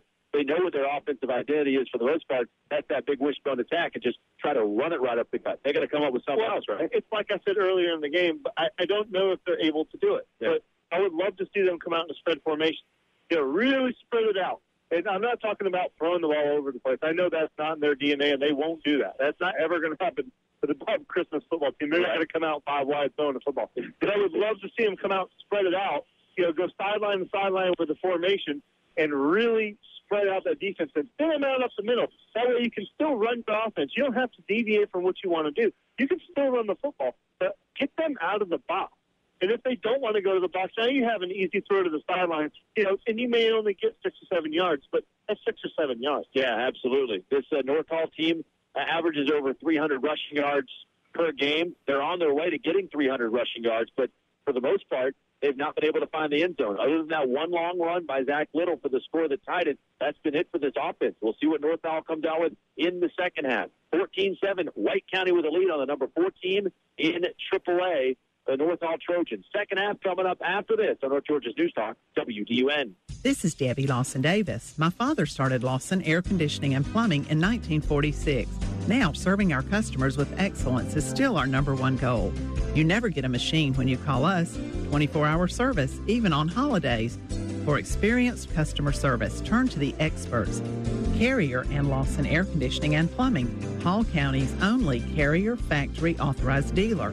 Our family serving your family in all of Northeast Georgia since 1946. As the leaves begin to change in North Georgia, so do the vehicles at Hardy Chevrolet. This is Wayne Alexander, and the 2014 Silverado is in. It's all new from the ground up and rated by Consumer Report as the #1 truck above Ford and Dodge. You just got to drive this truck. And don't let anyone tell you there are no incentives, because there are. Bring in your trade-in and you'll be astonished at how much you'll save. Stop by and let us show you at Hardy Chevrolet, Browns Ridge Road, or on the web at hardychevrolet.com. Whether it's for celebrating a hard-earned victory or for tailgating before the big game, a giant cookie cake is just what the team doctor ordered. Score a touchdown with your own specially designed and decorated giant cookie, or thrill the team with their favorite flavors by the dozen, all baked fresh and to your unique specifications. Let's face it, high school football is a special event every Friday night, and special events require the perfect cookie. Order yours today. The cookies are ready at Great American Cookie inside Lakeshore Mall in Gainesville. Talking with Henry Slack of Slack Auto Parts about the trifecta effect going on at their downtown Gainesville location. It's Slack Auto Parts parts store, truck parts warehouse, and it's our machine shop, which are all located in the facilities we have at the corner of Main Street and Jesse Jewell. Which means you cover a lot. That's right. A spark plug for a lawnmower, right on up to an engine part for a semi. Plus, we can machine at our machine shop from a lawnmower cylinder to the crankshaft out of a Mack truck. Only at Slack Auto Parts. SlackAutoParts.com. Friday game night continues on WDUN with our game of the week. He'll throw on the run. Deep right side, and it's caught at the 45. There he goes. Touchdown on 3rd and 20. Sponsored by Jackson EMC, Hardy Chevrolet, Burger King, Oakwood Tire, Conditioned Air Systems, Slack Auto Parts, Duplicating Products, Team Toyota Mall of Georgia, Tracy Tesmer Design Remodel, Lester's Body and Paint, by the Carriage Automotive Group, Nissan, Mitsubishi, and Kia. Long Street Cafe, Turner Wood and Smith Insurance, Dollar Wise Discount Grocery, Johnny's Barbecue, Jackie Jones Lincoln, Wilson Orthodontics, Budget Carpet in Gainesville Paint, CEJoes.com, Full Media, 3D Cleaners, Will Height Packaging, and Green Ford. On North Georgia's News Talk, AM 550 and FM 102.9, WDUN. Getting ready to start the second half here in Cleveland, Georgia. And it's 14-7 White County with the lead on North Hall. Promised you those scores again from around the area before we get the second half underway. And we will start with that game. West Hall at home against East Hall. And it's West Hall with a 14-7 lead right now on the Vikings of East Hall. Gainesville all over Clark Central. 35-7 Gainesville lead on Clark Central. Boy, what a matchup that is. And Gainesville dominating after Clark took an early 7-0 lead. That game is at the half. Flowery Branch leading Heritage by an 18-0 score. Lanier leading Chestatee in that huge matchup. 7-0 Lanier with the lead at halftime. Still a long way to go in that one. And a great chance for the War Eagles to maybe doing something in the second half. Johnson went all the way down to Atlanta and lost to Druid Hills today. 13-9 final score. That one at Adams Stadium in DeKalb County. Buford up on Dawson County, but only up 14-3. Dawson playing with the Buford Wolves. Boy, that would be a big upset. I think it already is considered an upset. Nothing against Dawson County, but the way Buford has been rolling. But Buford on the road at Dawson County still leading by a 14-3 score. That one's at halftime. Jefferson all over Oglethorpe County, 35-0 your score there. Lakeview leading St. Francis 7-0 at halftime. Eastside leading Lumpkin County at halftime, 21-6. Commerce up on Athens Academy, 14-7. West Forsyth leading North Forsyth 7-0. That one at halftime. Union County up on Greene County, 28-0 at the half. Washington Wilkes leading Raven County, 20-0, second quarter. Hart County leading Jackson County, 35-14. And North Gwinnett all over Habersham Central, 28-0. Final score to give you is Banks County and Fannin County. No score. That one is at halftime. Ready to get the second half underway here in Cleveland. I think it's dropped about 5 degrees, hasn't it? Fall's hit, buddy. I'm glad we brought our jacket. White County, by the way, we mentioned it before, and a chance to tell you real quick, I don't know if they still call it the AV Club or whatever, but, boy, they do a lot of stuff up here. They got cameras all over the place. They have a camera on the far side up on one of those boom things. They got probably 20 feet in the air on wheels, and they're wheeling this camera back and forth. They've got a little drone we were talking about earlier, just this little helicopter. It's flying over the crowd, and it's got a little camera on it as well. And they have their own helicopter. They got a real helicopter. They had a helicopter flying around. If you score a touchdown, the fire engine goes off. I mean, this place is like an arcade around here. It's amazing. Ready to get the second half underway. It'll be White County getting the second half kick. North Hall kicking right to left and kicking straight ahead. That ball taken at the 10-yard line to the 15, middle of the field, 20. That's Maurice Sutton, 25 across the 30, still loose across the 35, and he'll get up to the 40-yard line. Nice return by Maurice Sutton and a good second half start for White County. They'll start on their own 40. And he does such a good job of just going north and south. He doesn't really mess around with the whole east and west stuff. He just puts his head down and gets positive yardage, and just got to love that out of a running back. Absolutely. Second half time and temperature, Milton Martin Toyota time and temperature at the start of the second half. It is 8:50, and it is chilly. Casey Gibson says it's a little nippy up here on the roof of the press box. Hey, that's fine. Milton Martin Toyota proudly supporting a local school since 1961. Second half is underway. White County with a 14-7 lead on the number 4 team in the state, the North Hall Trojans. They'll start out of the I, and the handoff will go to the big fullback. You might see a heavy dose of heavy still on his feet across the 40. Boy, he'll get all the way down to the North Hall 40-yard line. I thought Dalton Whitfield was done a couple of times on that run, and he just kept on churning. He is a big, strong kid, and he keeps those wheels just a-burning. He's tough to bring down, and he shed at least 4 times. Yeah, he did. 20-yard gain for Whitfield. First down already in North Hall territory at the 40-yard line. White County leading by a touchdown and an extra point. 14-7 your score. They work out a wishbone. Well, let's see. The referee's going to get both teams together to kind of talk. I didn't see any chippiness, did you? I didn't either, and White County's coaching staff is furious right now because they're wanting to press the Absolutely. They have the foot on the gas. They're going to run this thing. Yeah, but the official's going to talk to both teams. I wonder if it's more talking than action, but whatever it is, the officials didn't like it. So they talk about it for a minute, and now they'll let them go. You like to see that rather than a bunch of flags go out. But I see what White County's saying from way up here. Right. Hey, we got something going here. Don't Yeah, you're right. They'll work out of the eye. Sutton is the tail. Big Whitfield is your fullback. Going to pitch it right side. Dangerous pitch, and Sutton is dropped for a 4-yard loss. That Andrew Smith in the backfield? Look at that. Dyer. Brandon Dyer got in there. Well, that was a great play. Remember, that's what we were talking about earlier, when you had that late pitch out, it could be disaster. Yeah. And Dyer was literally a half a step away from that around. Yeah, you're right. If he gets to Sutton before that ball might be loose. Instead, it's a 4-yard loss. Big play for the North Hall defense. Second down, 14 coming up for White County. He's up 14-7. A minute gone here, third quarter. And remember, it's not a pass play. You can whack him before that ball gets there. Absolutely. And off will go to the big fullback Whitfield. It bounces to the outside. He gets back to the original line of scrimmage, and now a flag comes in as well. Give him back to the original line of scrimmage, plus another 4 yards to about the 36-yard line. Watch the flag. You know, and Andrew Smith, he does an excellent job of coming out of the secondary and making the big hits. And, you know, with a big running back like that, you're going to have to go low. I mean, that's just smart football. So he did an excellent job. Whitfield, I'm speaking of. He did an excellent job of, when he saw him coming in low, he just kind of like wiggled his hips out and used that little stiff arm on top of Andrew's helmet. Yeah. Was just able to fend him off and, you know, avoid that hit to the knees. And, you know, it's nothing dirty. I mean, that's just how you have to tackle when you're little. Yeah, he had a good tackle. The penalty, somebody got a hold of Whitfield's face mask. It was a personal foul face mask penalty against North Hall. So another 15 yards onto that. And White County already on North Hall's 20-yard line. First possession of the second half. White County knocking on the door. Out of the eye, on the tail, Whitfield, the fullback.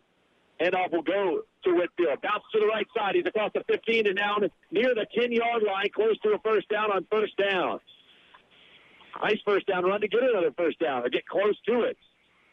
Coming out limping is Sam Turner, the junior. That kid is a horse. Put his saddle on him and ride him. Whitfield, boy, he just goes right off right tackle and takes off. They found something that works. It's going to be first and goal for White County right at the 10-yard line. You know, and I don't know that there's much of an answer for a kid who's just out physically. Yeah. You know what I mean? It's not a schematic thing. It's just he's stronger than you right now. Whitfield will be the fullback once again. Sutton the tail. And off to Whitfield. Out to the outside again. They'll get it down to about the 8-yard line. Gain of just 2 that time. Before the snap, Whitfield kind of had his head down like maybe he's a little tired.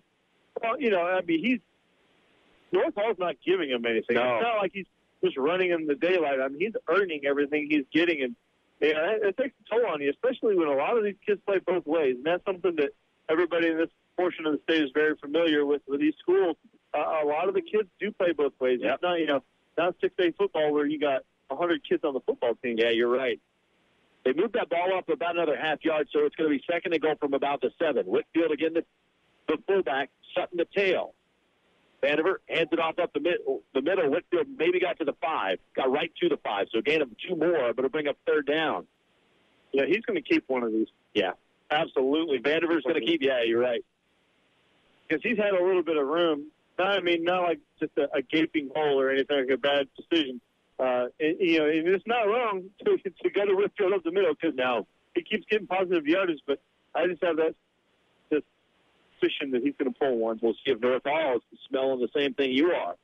So third down and goal from the 5. Whitfield, to me, just looks tired. The last couple of plays, he's just looked tired. He's got him down the field. Sutton the tail. Vandiver under center. And a motion coming right side now. Vandiver fake the handoff. Cut back. Looking. Flushed out of the pocket to the left. Vandiver still looking to the throw toward the end zone. And it's caught. Touchdown. White County. What a catch. Tucker Cook, the junior, with the catch.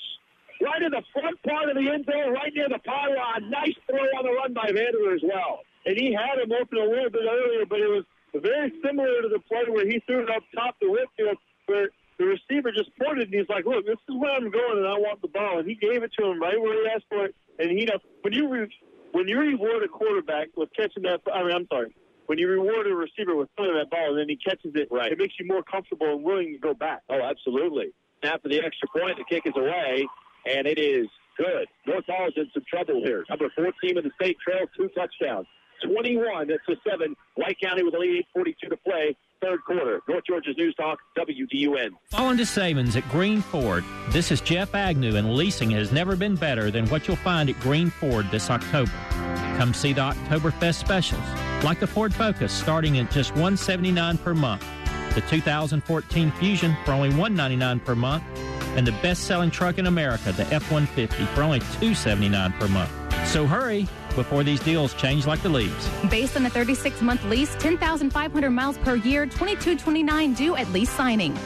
North Georgia's News Talk, FM 102.9 WDUN. White County a good field position to start that drive on their own 40. They drive 60 yards, and it was A.J. Vandiver finding Tucker Crook in the end zone, a 5-yard touchdown strike. And North Hall has got some work to do now, 21-7.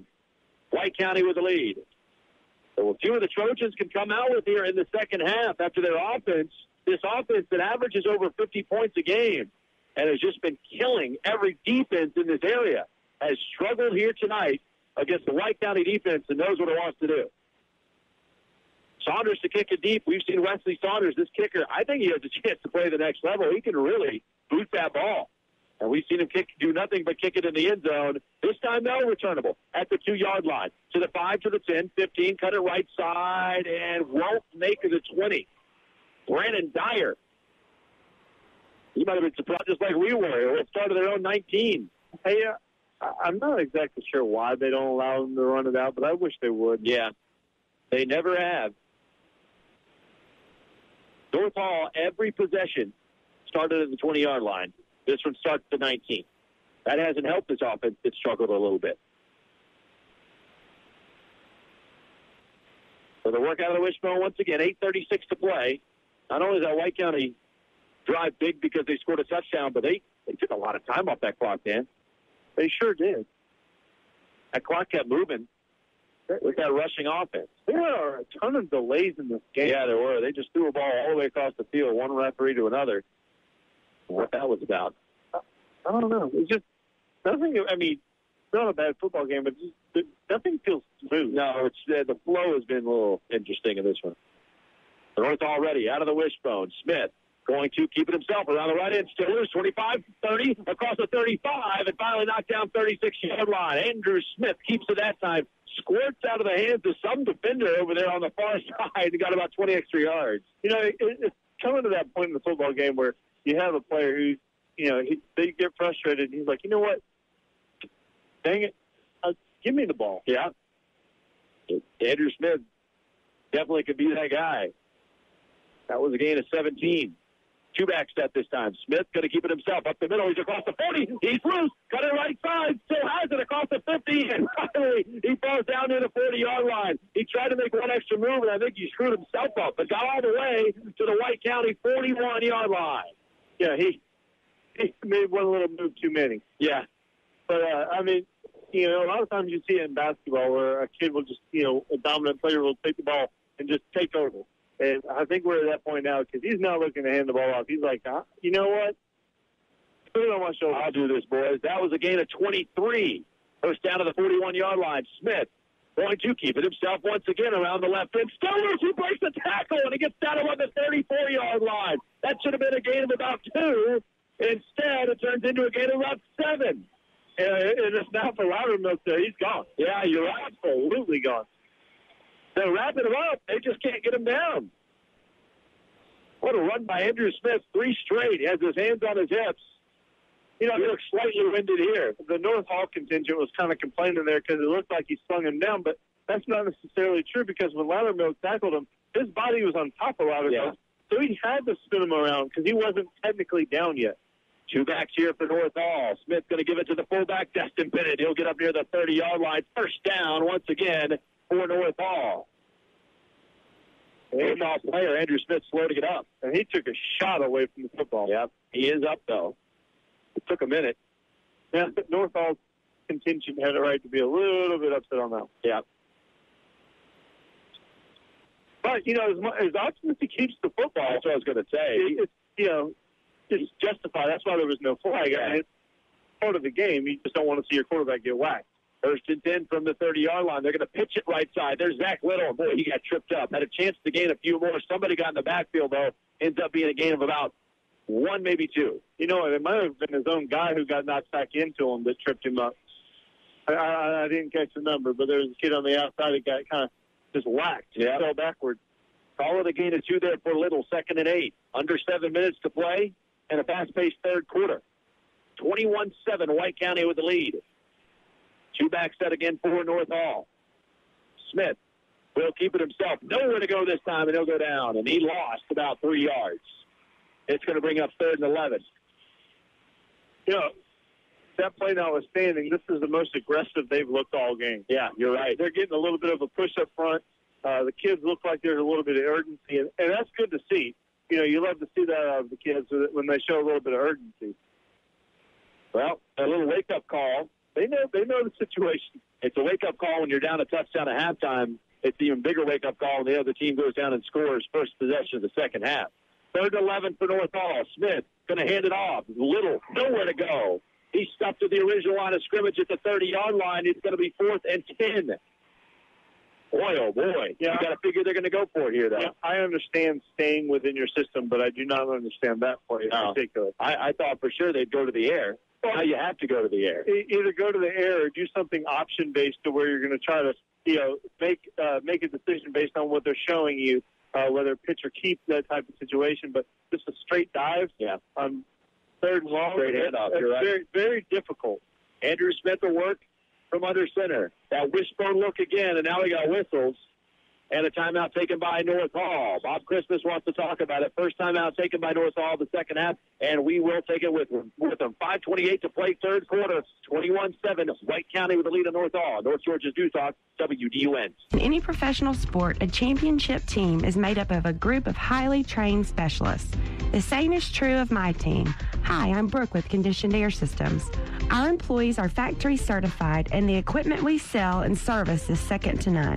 Whether your air conditioning is out during baseball season or your heat is down during basketball playoffs, call 770-536-7509 today for Conditioned Air Systems. 3 decades of keeping North Georgia comfortable. North Georgia's News Talk, FM 102.9 WDUN. Big 4th down here coming up for North Hall. Hardy Chevrolet in-game scoreboard. Lowry Branch all over Heritage, 26-0. Gainesville still leading Clark Central 35-7. So 4th down here coming up for North Hall. They're going to work out of the wishbone.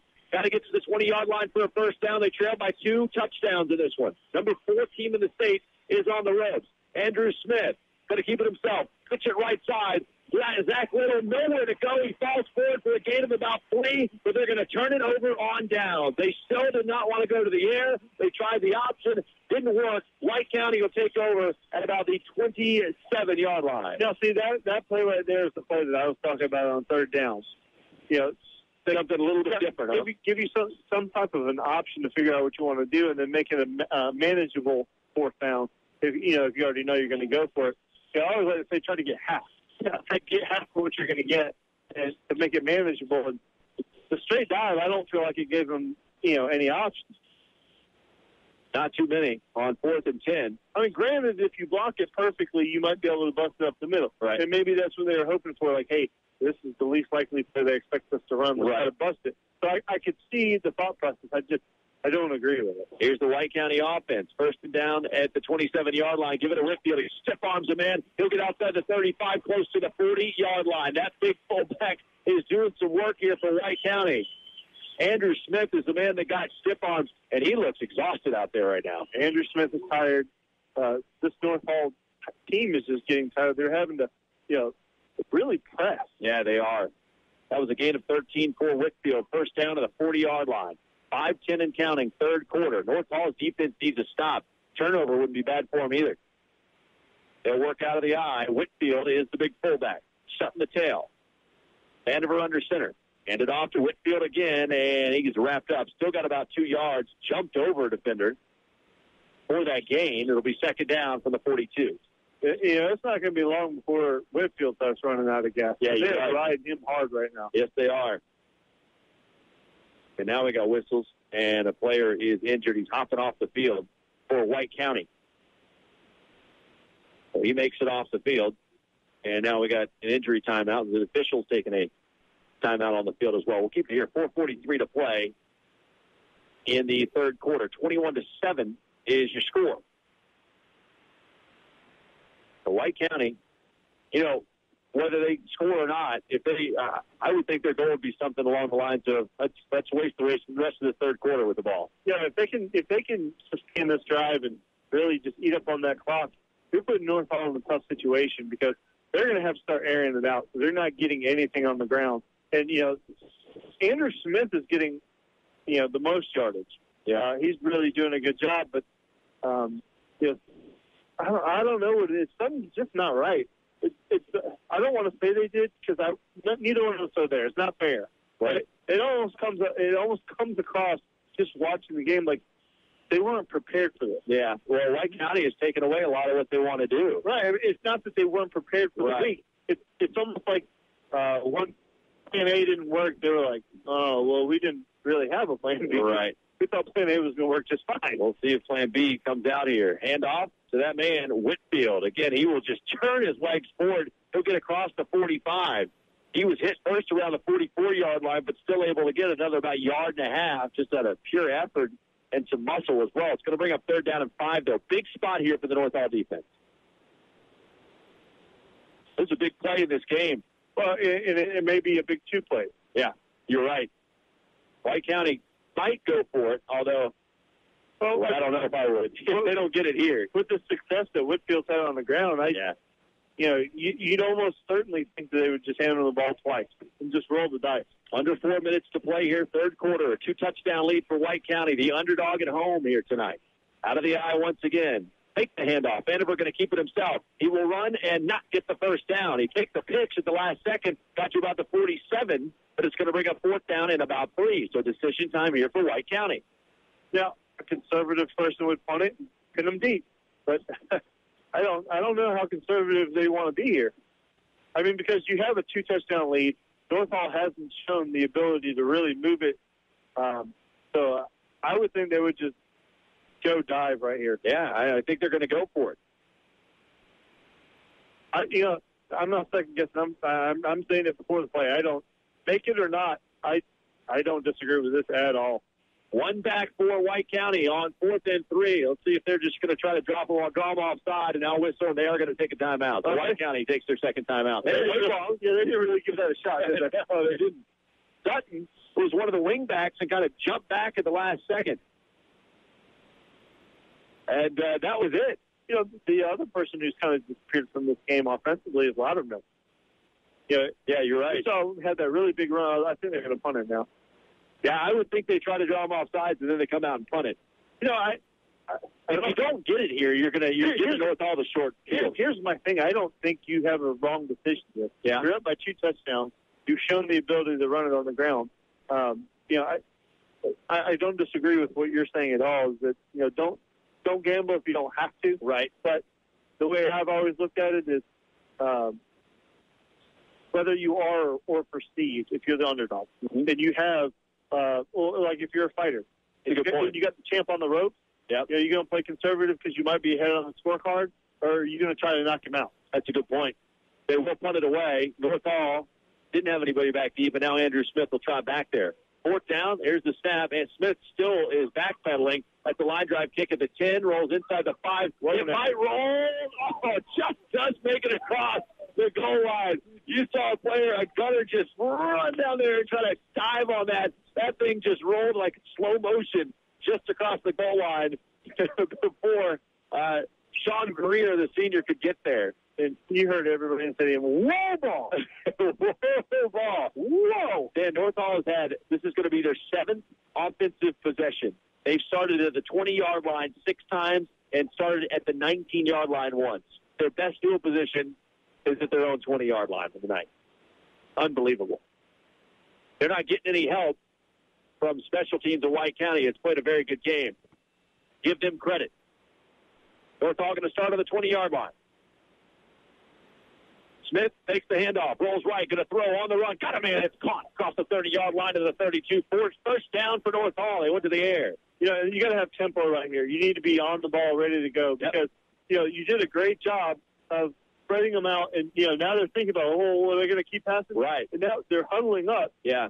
Which is funny because in the first half we saw them go no huddle a few times. I don't know. For me, I would have been on the ball. Yeah. Because now they don't have time to think about what just happened. First down at the 31-yard line. Northall trailing 21-7. See how tight they are. Yep. Everybody is still pretty tight.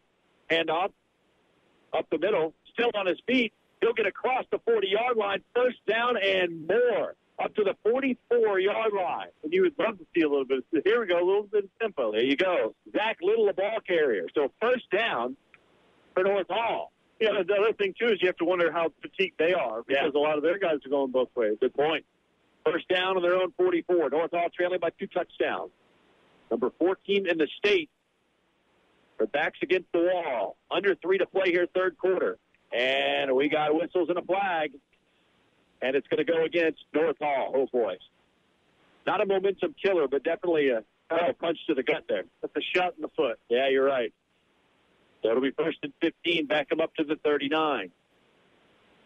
First and 15 for North Hall.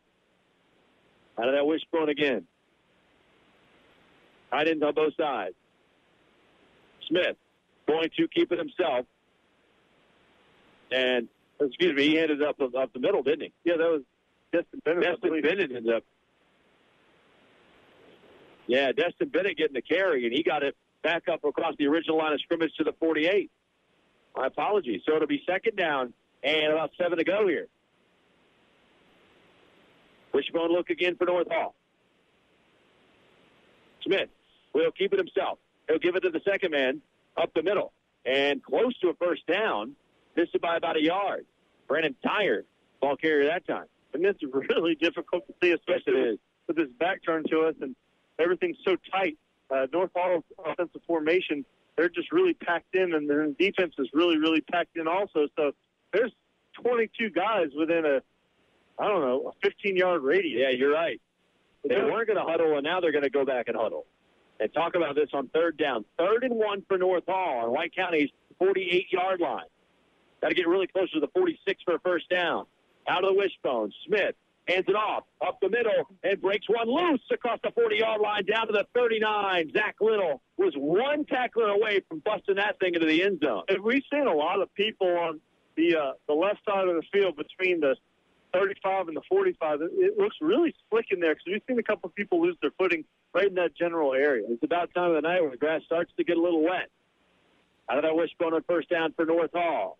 And up the middle with some room to work. Little going to break a tackle. He's across the 30-yard line and down inside the 30 to about the 28. What a run by Little. First down again for North Hall. Here's that offense. And this is the very last drive that they had. We saw them step on the throttle right to this point of the field. And then right when they got inside the 30, they just died. Yep, you're right. This is where they got to really just keep it going, keep that motor burning. First down at the 28-yard line. Under center is Andrew Smith. Smith going to hand it off, and there goes Tyre. He's inside the 20-yard line, down here the 16, called the 17, close to another first down. Now, I would be tempted to have my head right on that ball and just ready to go, just run it right back at you. And they are going no huddle again. No chance for the White County defenders to get off the field. It is a first down. North Hall first and 10 at the 17-yard line, trailing 21-7. Boy, where's this offense been all game? Smith calling out the play. Yeah, I know they got to the line quick, but I would like to see that ball snap faster. Smith going to hand it off. There's Dyer, and he is stuffed. And he lost a yard. See, I just feel like you're giving them a little too much time to adjust and catch their breath and figure stuff out. You know, they looked very confused. I mean, am I alone in this? No. White County looked a little bit confused. Absolutely. I would have just kept punching them in the mouth. Yeah. Don't even let them have a chance to react. Dyer looked a little gimpy after the play before that one, and then he got the ball there, came up. He'll have to come out of the game semi-limp as he runs off the field. 2nd and 11. Out of that wishbone attack. Smith going to keep it himself and nowhere to go. He got back maybe to the line of scrimmage, but that's it. It's going to bring up 3rd and 10. And White has just done an excellent job of just stiffening up, you know, when they needed to. It's kind of like that bend but don't break on the other end of the field. And once they get here, they just, you know, they get solid. That'll be the end of the third quarter. A big 3rd and 10 coming up for North Hall's offense that has started to show some life. But is it too late? Trojans trail up by 2 touchdowns, 21-7. White County with the lead. Fourth quarter coming up after this. North Georgia's News Talk, WDUN. I'm talking with Chris Bryan from B&M Metals, your one-stop shop for metal roofing in North Georgia. Chris, I don't know about you, but I love football season. I love it too, Joel, but I can't help but think how dangerous the sport would be if the teams played without helmets to protect their heads. It would be like your house trying to withstand the elements without a sturdy metal roof. Never thought of it, Chris, but you're right. Good thing that B&M Metals does quality work at competitive prices. Check out our website for details at qualitymetalroofing.com or call us at 706-864-6068 for B&M Metals. Mike Moonpie Wilson was a standout offensive lineman at Johnson High, All-American and All-SEC tackle at UGA, and played in the NFL for 12 years. Today, he owns a sporting goods store in Flowery Branch. This is John Melvin. At P-State Bank and Trust, we pride ourselves on our championship performance. With free ATM service worldwide and unmatched customer service, count on P-State Bank, Washington and Academy Streets in Gainesville. Kick off the game with us at Peach State Bank. North Georgia's News Talk, FM 102.9 WDUN. We head to the fourth quarter. Big 3rd and 10 coming up here for North Hall, trailing 21-7. It's a 3rd and 10. Takes the handoff. Smith drops back to throw. Middle of the backfield. Got mad and he overthrew him. Incomplete. Just out of the reach.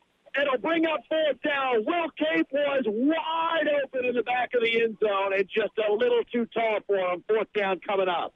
There is no way in the world you could possibly be more wide open. Oh, my gosh. There was no one. There was no one else in the end zone, I don't think. There was nobody else, and this is not an exaggeration, hyperbole, or anything. There was nobody within 20 yards of him. Well, got to forget about that. 4th down here coming up for North Hall. They don't have to score on this drive, but it would be huge for them to do it. It would be huge for them not to do it. It's a better way of saying it. Q-back set for the Trojans. They will hand it off around the right end, trying to get to the outside, and it's not going to work.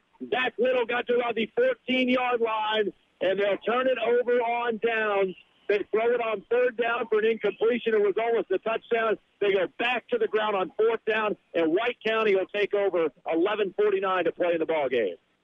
I'm just a little perplexed with the play calling tonight. Usually out of North Hall, we see a very well-oiled machine. The play calling makes sense. Even if a play doesn't work, you can definitely see the train of thought. Yeah. You can think along with them and be like, okay, I can see that working. Tonight, there just doesn't seem to be any rhythm, and the strategic attack doesn't seem to be there. I agree with you. On 4th and 10 there, and you got a guy in Andrew Smith that can throw the ball a little bit.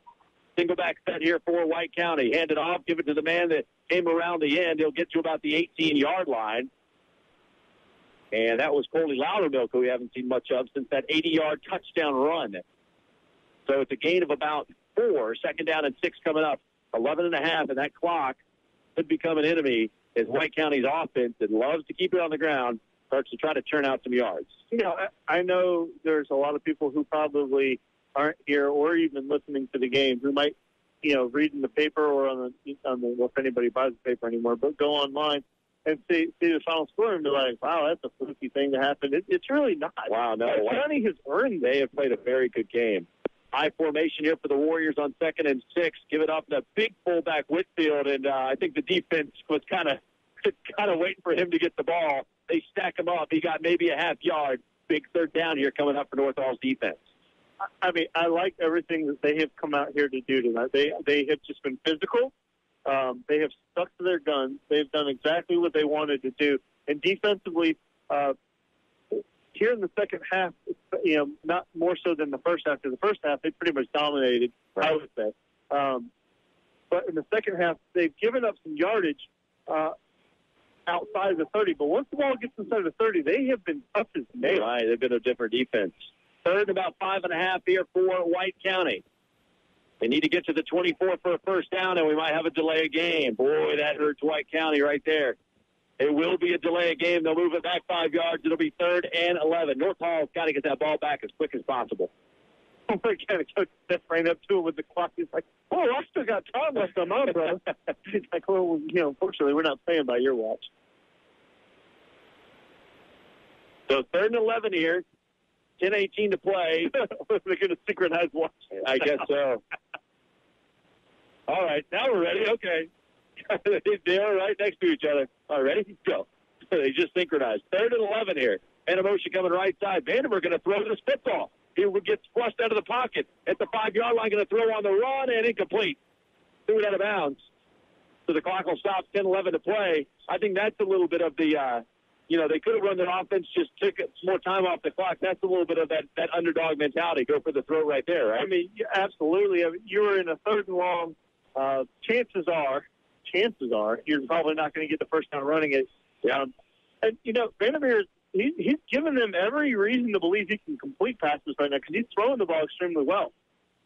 Andrew Smith licking his chops, sitting back there waiting for this punt, which is partially blocked. It takes the bounce at about the 40-yard line. Smith's going to let it go. Someone got a hand on that ball. North Hall going to start on White County's 45-yard line, by far, by a world, their best field position of the night. Well, and, it was a great defensive stand right there. But just imagine if you had that stand on the heels of coming away with a point. Right, you're right. I mean, they weren't out of field goal range twice. They could have gotten field goals, and now you'd be a 2-point conversion away from tying the football game. Well, that's true. They still are in this game, though. They're going to start on White County's 45-yard line. Working out of the wishbone. Handoff going to go to Dyer, trying to break a tackle. Nice spin move. He's finally decked by Maurice Sutton. A big hit, but he's still got about 7 yards on that carry. The one thing I think is really missing for North Hall's game today is they're usually getting the first hit, bouncing, maintaining balance, and then exploding for more yardage. And White County is not allowing they're not allowing that to happen. Yep. No, they're not. You're right. Had that one big play in the first half, but that's been about it as far as big plays are concerned. Handoff up the middle, close to the first down. I don't think he got it, though. And that was Destin Bennett, I believe, with the carry. It was. Big Destin Bennett. Not quite enough. And quite want to say that. No, we'll be 3rd down. 3rd and short. What I would like to see early in the downs, not in a forced situation, like first down, 1st and 10. I would love to see a play action. Yeah. Here, I think it's going to be, now we got a flag on the far side. Offside on White County would give them a 1st down. I believe that's the initial indication.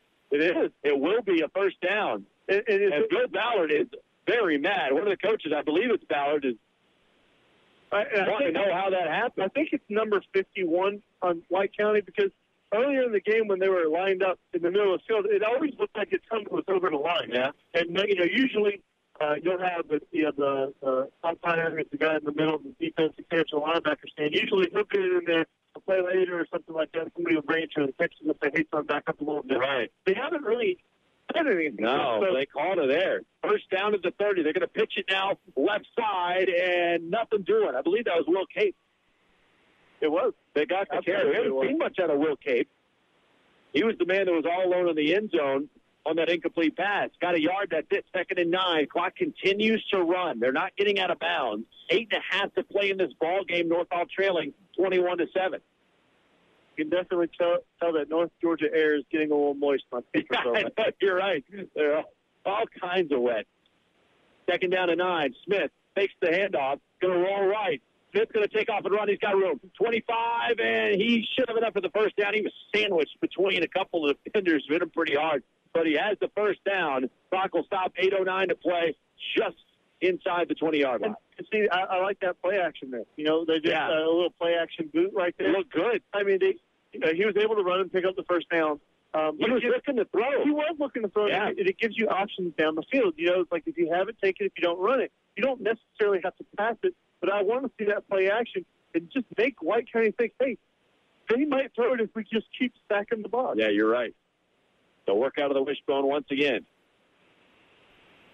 Little and Cape back there. Destin Bennett is the fullback on 1st down. Pick the handoff. They'll give it to Cape. Cape will get near the 16-yard line. Clock still running. 7:45 to play in the game. 2nd down from the 16, a gain of about 4. And see, now they're getting tired and they're moving a little bit slower. This is where you got to have the tempo. Yeah, you're right. Because you didn't capitalize on your possessions that you had earlier, and you should have come away with some type of point. Yeah, and you have enough time to have 2 drives here, but you really got to hurry. Yeah, that's assuming that you get a 3 and out. Yeah, you're right. 2nd down, 6 to go. They're taking a lot of time here at the line. 7:20 to play in the ball game.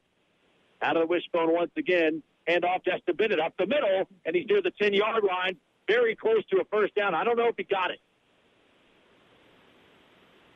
It's close. Meanwhile, the clock is running as the head referee comes over and checks it. It's not a first down, so it's third and very short. 7 minutes to play in the game as they come to the line, right at the 10-yard line. North Hall needs to score. They trail 21-7. Smith calling out the play here on third and very short. Smith will be dropped for a loss. He never got rid of the ball. Somebody jumped in there and tripped him up. It's going to be fourth down in about 2 yards. But they're just absolutely shooting themselves in the foot when they get down inside of the red zone and a little bit extended out. That was a heck of a play by a White County defender. Absolutely it was, but you got to get some separation from the line there. You can't allow that to happen. This could be the ball game here. Fourth down and about a yard and a half. Working out of the wishbone. They got to get across the 10 for a first down. Smith under center. Smith runs forward. He's trying to stretch it for it. Very close. Where's the spot? That's what depends. It's going to be very close. He got right to the 10-yard line. It should have been a first down, but I don't know that they're going to give it to him. Boy, oh, boy. He almost got tripped up once again in the backfield, able to sidestep and move forward, and they're going to measure. Clock stops 6:12 to play in this ball game. I can't see where they have the football, but, the one thing that's difficult for everybody is when they extend the football, you're supposed to take that into account. Yeah, that's true. And he kind of stretched it out there. Now they're going to stretch out the chains. I don't think he got it. He did not get it. He didn't get it. Wow. They're going to turn it over on down. He missed it by, about a foot and a half. That doesn't make any sense because they had the chain on the 10-yard line. Yeah, that's true. When they brought it and stretched it out, it was at the 9-yard line. Yeah, that was kind of strange. It was inside the 10. So White County will take it over. They turn it over on downs. Oh, my goodness, that's how it's gone all night. Because they were showing us that to get the first down, the ball had to be at the 10-yard line. But then when they stretched it out, it stretched to the 9. Yeah, you're right. So what here we thought was inches, one way or another was over a yard. Wow. So White County gets it to the 10-yard line. 3 possessions for North Hall in the second half, 3 turnovers on downs. And all 3 times in White County territory, deep in their territory. Vanderbilt will hand it off up the middle. And a first down for White County. Guess who? Dalton Whitfield with a tough run and a first down. I'll tell you what, that kid is making people stand up and recognize who he is. You're right. He's put, especially in the second half, I know he had a touchdown in the first half and had a couple nice plays. Yeah. But in this second half, he has put his team on his back. His shoulders the load. Yeah, he's the fullback. He's your best friend if you're up late in the game.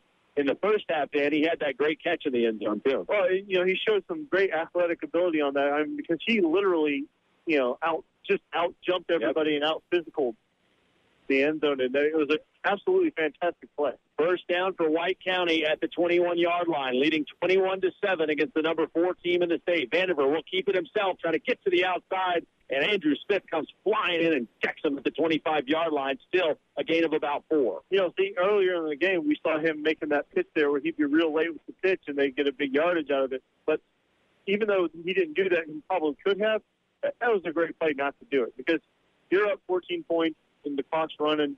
Everything is in your favor right now. The turnover would have been costly. So second down and 6. White County in no hurry, as you figure they wouldn't be, to break the huddle. 5:05 to play here in the fourth quarter. As they come to the line at the 25, leading 21-7. Vanderbilt calling on the play at the line. Working out of the eye and a delay game. Boy, oh boy. They get the extra 2 seconds with the delay. No, a timeout. Pardon me. They got the timeout. We'll take it with them. Somebody threw a flag, but they called a timeout before that. 4:52 to play, fourth quarter. 21-7. White County with a lead on North Georgia's News Talk, WDUN. This is David Foley, the voice of the Gladiators, inviting you to join Atlanta's one and only for opening weekend as another action-packed season of pro hockey begins at the Arena Gwinnett Center on Friday the 18th and Saturday the 19th against division rival Greenville. For tickets and information, just visit the official team website at GwinnettGladiators.com. And when you can't make it to a game or your Glads are on the road, tune in for my live play-by-play call right here on North Georgia's News Talk, AM 550 and FM 102.9 WDUN. North Georgia's News Talk, FM 102.9 WDUN. So a timeout right before the delay of game penalty. You saw the official throw the flag, but they called a timeout right before that. it saves them 5 yards. That might end up being a very large call in this game. 2nd and 6 rather than 2nd and 11 as North Hall tries desperately to get this ball back. By the way, Hardy Chevrolet in-game scoreboard. Chestatee, a blocked punt by William Faison, returned for a touchdown, and they're tied with Lanier 7-7. 2nd down, 6 to go. Handoff up the middle to the big fullback once again, Whitfield, and he goes nowhere. And a timeout taken by North Hall. Bob Christmas calls his 2nd of 3 timeouts. You're running into some problems here having to call these timeouts this situation in the game because you're down 2 scores, and those missed opportunities will be the story of this game. Well, I mentioned it a second ago. 3 possessions in the second half. They turned it over on downs. Once at White County's 27, once at White County's 14, and then the other time inside White County's 20-yard line. I believe this last possession ended right around the 10, right at the 10-yard line. That's right.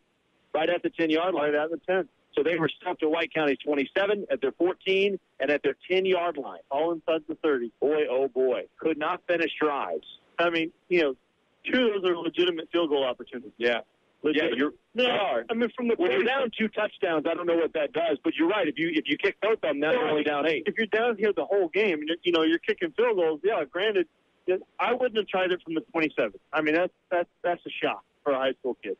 But for other 2, come away with field goals. Come away with points. Something positive. 3rd and 5. Vandiver rolling right. Going to pitch it right side. And what a hit! Sutton is upended. And the North Hall player is down, and that might be Andrew Smith. But he's up now. Smith has taken some hits. He's delivered some hits, a lot of hits tonight from his safety position. He got up quickly, and he's kind of doubled over. It's going to be 4th down. You got to figure White County's going to punt it away, but right now, North Hall is looking at their starting quarterback, one of the best players in this entire area, and he is going to walk off under his own power. And, usually on a play that looks the way that looks, you're worried about a concussion issue because his head took a wicked shot. But, then again, it could just be a neck or a, just a little stinger or something like that. You never really know, and we're not doctors, nor do we play one on television. It's one of those plays that looks funny from, not funny, but it looks odd or awkward from here, and you're just like, ugh. What a hit, though. Oh, he absolutely popped him. Yeah. Sutton went heels over head there. Yeah, I never understood the head over heels. I've never understood that. We're always head over heels. I don't understand. But when you're heels over head, things are wrong. So it'll be 4th down. You got to figure they're going to punt it away. You got to figure Andrew Smith is not going to be the return man, and he won't be. And you have to think about who's coming in at quarterback for North Hall. 4:35 to play in this ball game. White County leads it 21-7. Now we got whistles. And North Hall taking their last time out. They just used their last time out. Really? North Hall going to take their last time out. With 4:35 to play, the clock was going to continue to roll. The clock was going to start rolling again, so they wanted to make sure it would stop there. But now you're at a timeout. Yeah, we've seen a couple of clock management issues that we. Yeah, I think they figured they were going to. The White County was probably going to run that thing all the way down. So you're going to save your seconds at some point. Might as well save them then. Oh yeah. On the other side of that, they might be discussing a block. Like, hey, we saw maybe we might be able to get to them this way, and a block punt right here really turns things around. Yeah, Blake Berry is back deep for North Hall. Stephen Murray is the backup quarterback. He's warming up right now. It'll be Dalton Whitfield, the bruising fullback, will try to bruise this ball. We've seen some pretty punts out of him tonight. Yeah, he's a great placement. Blake Berry to kick it away, or to return this punt from Whitfield. Low snap, handled by Whitfield. He does get it away. Wobbly spiral. Berry has it at the 38-yard line. Starts right, then goes left, and is down at the 42. North Hall, good field position. It hasn't really been the problem. It doesn't matter where they start. They're still able to get in White County territory. Can't finish drives. 4:25 to play in this game. And if you're North Hall, you're kicking yourself for not trying to put some pressure on that punt now. Right. That ball was on the ground for a good minute. Yes, it was. Down around the ankles of Whitfield. So call the 43. North Hall going to start on their own 43. Trailing 2 touchdowns. 4:25 to play. And it will be the backup Murray in. No, it's going to be Andrew Smith that's in the game. Andrew Smith is back in. Boy, tough as nails. And nothing doing on that first down run. It'll be second down. I thought it was Murray. Then I looked up and said, that's a really dirty jersey. I don't think that is him. So Andrew Smith right back in the game. 2nd and 10. Clock continues to run. 4:05 to play. 2 backs here for the Trojans. Smith makes the handoff. Drops back. Rolls right. Going to throw deep. On the run. Man out there about tipped up and incomplete. No flag. 2 guys went up. Coley Loudermilk, defensive back for White County, and Brandon Dyer. They both went for the ball. Loudermilk did enough to break that one up. And that was about as well played as you could possibly get. Now, however, if that ball had been thrown a little bit more arc under it, arc and depth, that would have been over the top for a touchdown. But the way the ball was thrown, Loudermilk did an excellent job of just breaking down, making sure he didn't get a hand on him too quick.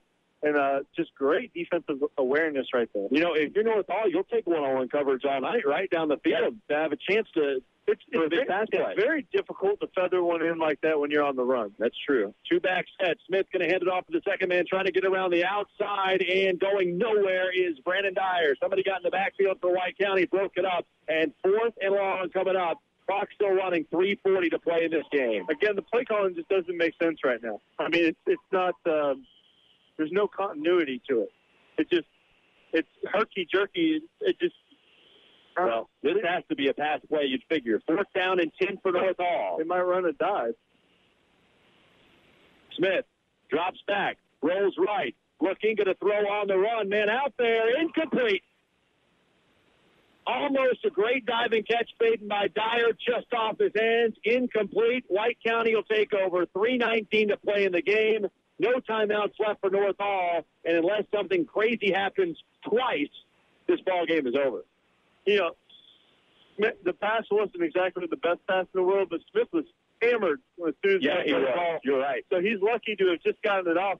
And Dyer tried to reward his quarterback's effort by, putting out just as much effort with that diving play, and just came up half a hand short. White County deserves this game tonight. They've earned it. Yeah, they've definitely earned it. Give them a lot of credit.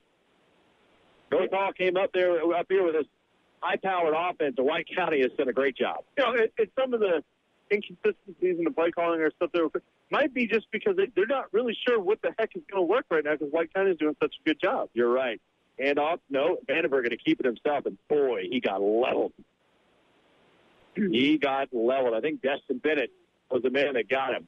If you think about it in the terms of a pitcher working the count backwards, throwing off-speed stuff when you expect something hard. Right. That might be what they're trying to do. Just throw them a curveball, when you in a fastball count, with running the dive on an obvious run, passing play.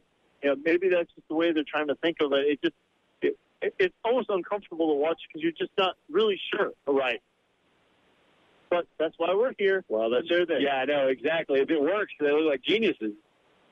But I'm totally with you. 2nd down and 10 to go. 2:40 and counting. Handoff going to go to Whitfield up the middle, and that's good for a gain of about 5.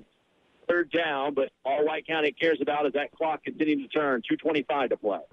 And the other thing, too, is North Hall, we're used to seeing great line play. Their offensive line just absolutely demolished people. But White County has matched them. Just absolutely matched them. Man for man, right up in the middle. They have. They have come to work today. And bread and butter has always been the offensive and defensive lines for North Hall. And you're right. White County has matched them tonight. 3rd down and a long 5 to go here for White County. Handoff again to Whitfield. He's met at the line, and he won't get anywhere close. He might have lost a half a yard. So that'll bring up 4th down. The clock's still running, 1:45 to play in this ballgame. Hardy Chevrolet in-game scoreboard. They're in overtime at Lanier. Chestatee and Lanier tied 7 apiece. A late blocked punt for Chestatee turned into their lone touchdown to tie that game up. Buford leading Dawson County 28-3. Dawson County really hung around well in that ball game. Lakeview now trailing, and they have lost to St. Francis. Lakeview led 7-0 at half. They lose 14-7. Jefferson beats Oglethorpe County big 41-0. Howie Branch wins big against Heritage 33-0. Park Central trying to make a late comeback, but they are way too far down the game. So 49-28, Gainesville with the lead in that one. West Hall up big on East Hall, 28-7. 27-7, I should say. This guy's all about throwing the delay game. Yes, he is. There's another delay game. He's so excited to throw the flag. He's thrown like 9 delay games, now he's like, fine. A minute 7 when they called it. And White County doesn't care. They're going to let every second tick off that clock. We've seen Whitfield, what kind of punter he is. He's a good punter. He can still pin him deep. And he's got a little angle on his body right here. He's going to come to the near hash and just try to see if he can't bounce this one out of bounds about the 5. Yep. It's a line drive, wobbly spiral, and that's an outstanding kick.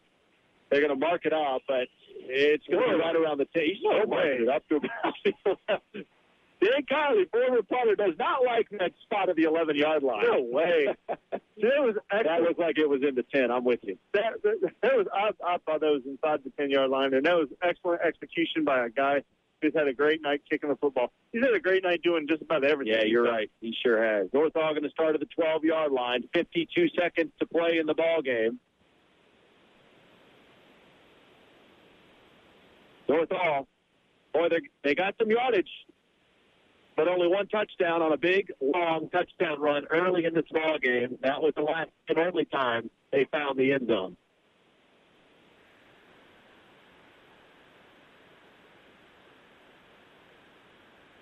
So we're waiting for the officials to work everything out.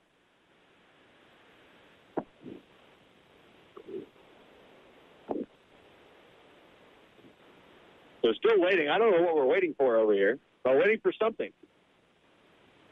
Officials discussing something. Not sure what the problem is on the field.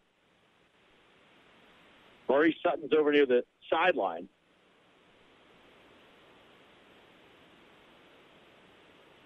Boy, Northall, look at all the starters. All those guys out there.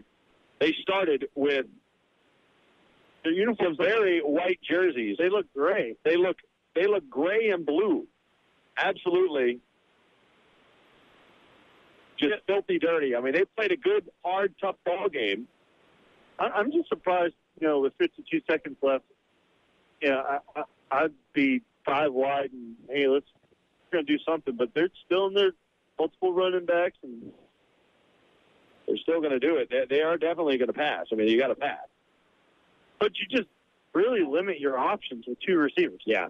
I mean, yeah, great. You want to run a running back out of the backfield, but that takes time. And time is not something that Andrew Smith has had a lot of tonight. No, he hasn't had a ton of time. Still waiting. I don't know what the delay is. Do you have any idea? Oh, it's a clock issue. The clock was down to 52 seconds, and now they put it back up to 58. I'm glad we got this back. Smith will work from under center. 2-back set once again. And they're going to run their offense. Smith up the middle, and he got to about the 16-yard line. They're going to, by golly, they're going to run their offense to the last second. Clock's still running 45 seconds to play in this ballgame. Their line isn't getting whipped. I don't want that to be the point, that everybody's thinking that their line is putting up a great effort. It's just that White County is matching that effort. Yeah, they are. White County has matched the number 4 team in the state in every way here tonight. Smith rolling to the left, looking to throw, but he's in all kinds of trouble now. He'll throw, and he'll complete it off the 25 to the 26, and he is absolutely decked. Nolan Tucker with the catch. I believe that was number 22, Dan. That would have been Max Taylor. That's the number on that truck. Goodness gracious. Matt, they got to call him Matt Max Taylor. We've seen him with a couple of nice hits here tonight. He just unloaded on him. Wow. But it is a first down for Northall. 20 seconds to play in the game. And I think Andrew Smith just took a knee. No, he spiked the ball. Oh, he spiked the ball. Excuse me. Dummy me. Why would he take a knee? 19 seconds to play as he spikes the ball. I'd really like to see some type of, it's just hard. Yeah, well, it's just hard. Just you practice. You only have a certain number of plays that you run, and you don't have a lot of time. But you would think that somewhere deep in that playbook they'd have a spread offense in there, and they just never were able to get to it. No, they weren't. 2 backs for Northall. Smith is going to hand it off up the middle. And not much happening. And that should be the last play of the game. White County going to celebrate. They better hurry. They're all getting on the field, and Northall can get in the playoff. And they're going to spike it with 3 seconds left. I think they were content to run it out until they started coming on. Yeah, you're right. Why not, right? And there has to be a flag on that. Yeah, you think so. I mean, there wasn't just a 12th man on the field. There was the 30 men on the field, I think, for White County. That's illegal participation in every sense of the word. It is, and you could call it, but I guess not. Boy. I really think North Hall was content to let the clock run out. And then they saw the whole team out there. They were like, you know what? Why not, right? We're right here, buddy.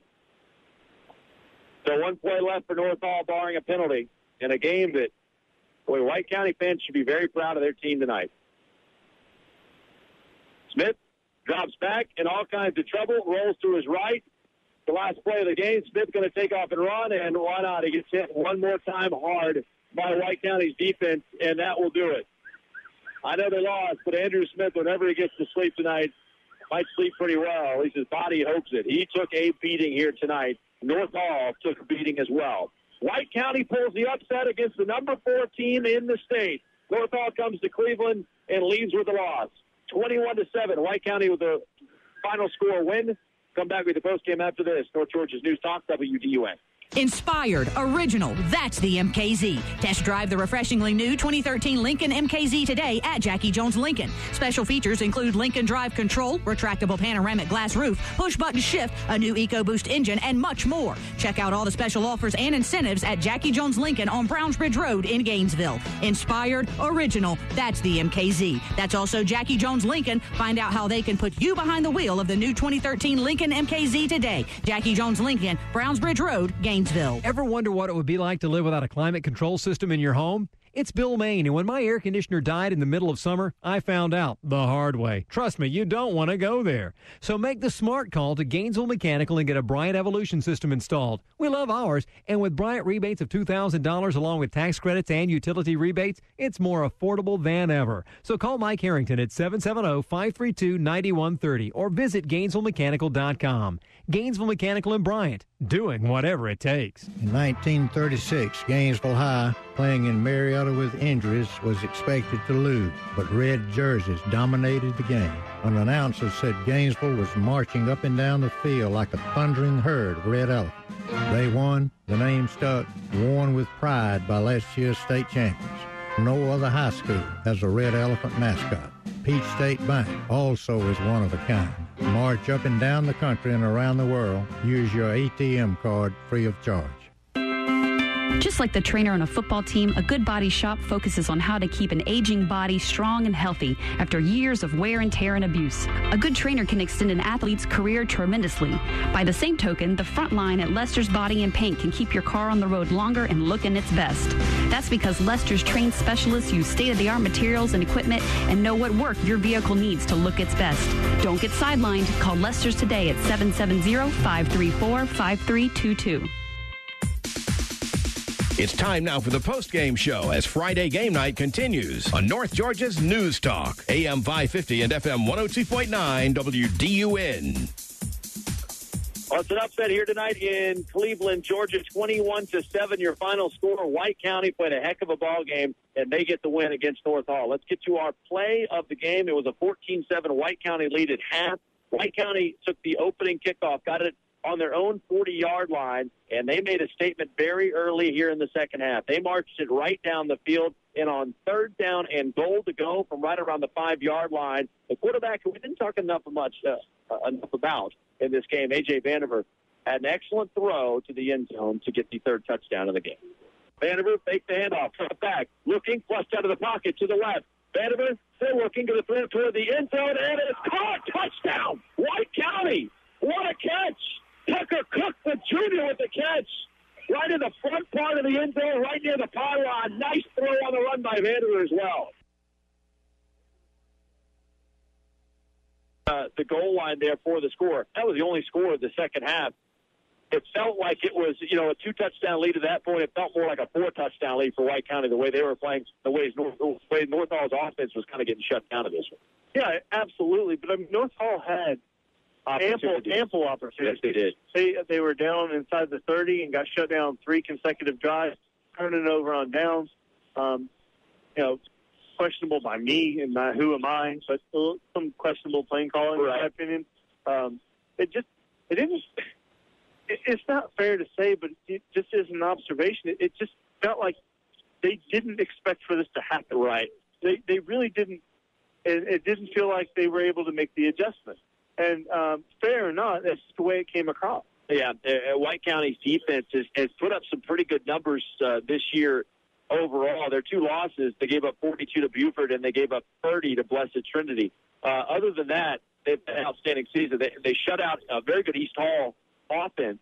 An East Hall offense that put up 31 against North Hall. They shut out East Hall a couple of weeks ago. They gave up 13 to Fandon, 14 to Hab Central, and they shut out Lumpkin County. So the defense of White County, give them a lot of credit. The offense has kind of come and gone in this game. It did enough in this game. I thought it was pretty good. It was better than 21 points in this game against a good, very good North Hall defense. Give White County's offense credit, but the defense really kind of won this one, right? Yeah, absolutely, their defense did. I mean, North Hall's defense was consistent. They didn't make all the big plays that they needed to make, but they did enough that you would expect North Hall's offense to carry them to a victory.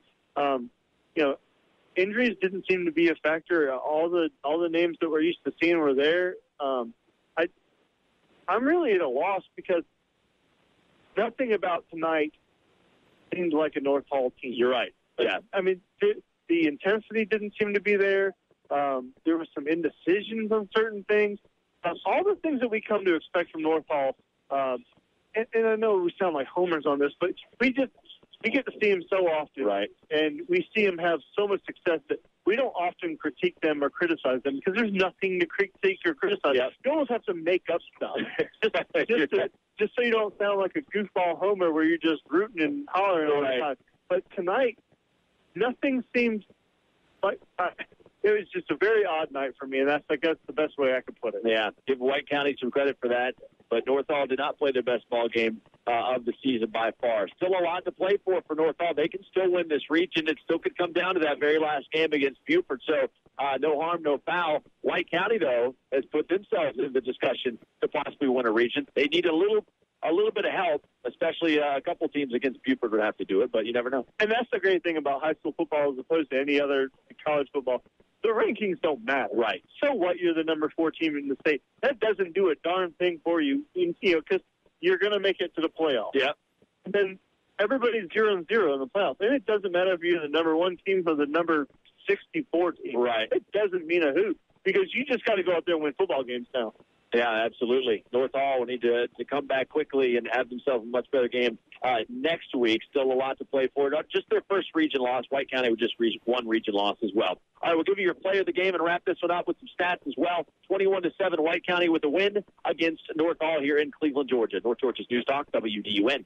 As the leaves begin to change in North Georgia, so do the vehicles at Hardy Chevrolet. This is Wayne Alexander, and the 2014 Silverado is in. It's all new from the ground up and rated by Consumer Report as the #1 truck above Ford and Dodge. You just got to drive this truck. And don't let anyone tell you there are no incentives, because there are. Bring in your trade-in and you'll be astonished at how much you'll save. Stop by and let us show you at Hardy Chevrolet, Browns Ridge Road, or on the web at hardychevrolet.com. New Satisfries from Burger King. A delicious new choice with 40% less fat, 30% less calories, and big taste. Cut from whole potatoes, fried to perfection to satisfy our lives. The heroes, the lovers, the everyman. Satisfy this cool guy. Satisfy Tammy. Just satisfy everybody. New Satisfries from Burger King. Are you satisfied? In any professional sport, a championship team is made up of a group of highly trained specialists. The same is true of my team. Hi, I'm Brooke with Conditioned Air Systems. Our employees are factory certified, and the equipment we sell and service is second to none. Whether your air conditioning is out during baseball season or your heat is down during basketball playoffs, call 770-536-7509 today for Conditioned Air Systems. 3 decades of keeping North Georgia comfortable.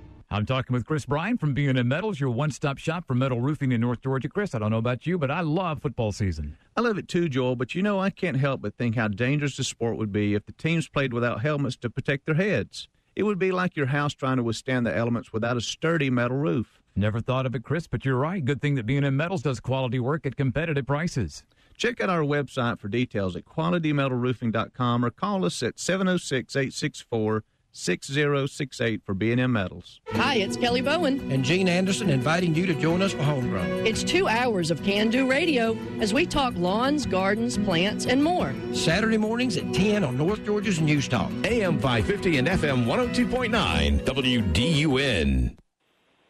A losing night for North Hall, 21-7. They fall to White County. First time we've said that this season. North Hall loses. First time they trailed at halftime, and first time they trailed at the end of the game. They lose by a couple of touchdowns. All right, let's check the stats from tonight's game, brought to you by Milton Martin Toyota, proudly supporting our local schools since 1961. Total yards in this game for White County. Let me scroll back up. North Hall actually, could this be correct? Had more total yards. Yes, Jason Spence. Always correct, by the way. North Hall, 362 total yards. I don't know why I question that. White County, a total of 302. A lot of those yards for North Hall coming in the second half when they were churning out yards, but could not get it in the end zone. 311 rushing yards for North Hall versus 228 for White County. 51 passing yards for North Hall, 74 for the Warriors there. For North Hall, leading the way in rushing, Zach Little, 128 yards rushing on 16 carries.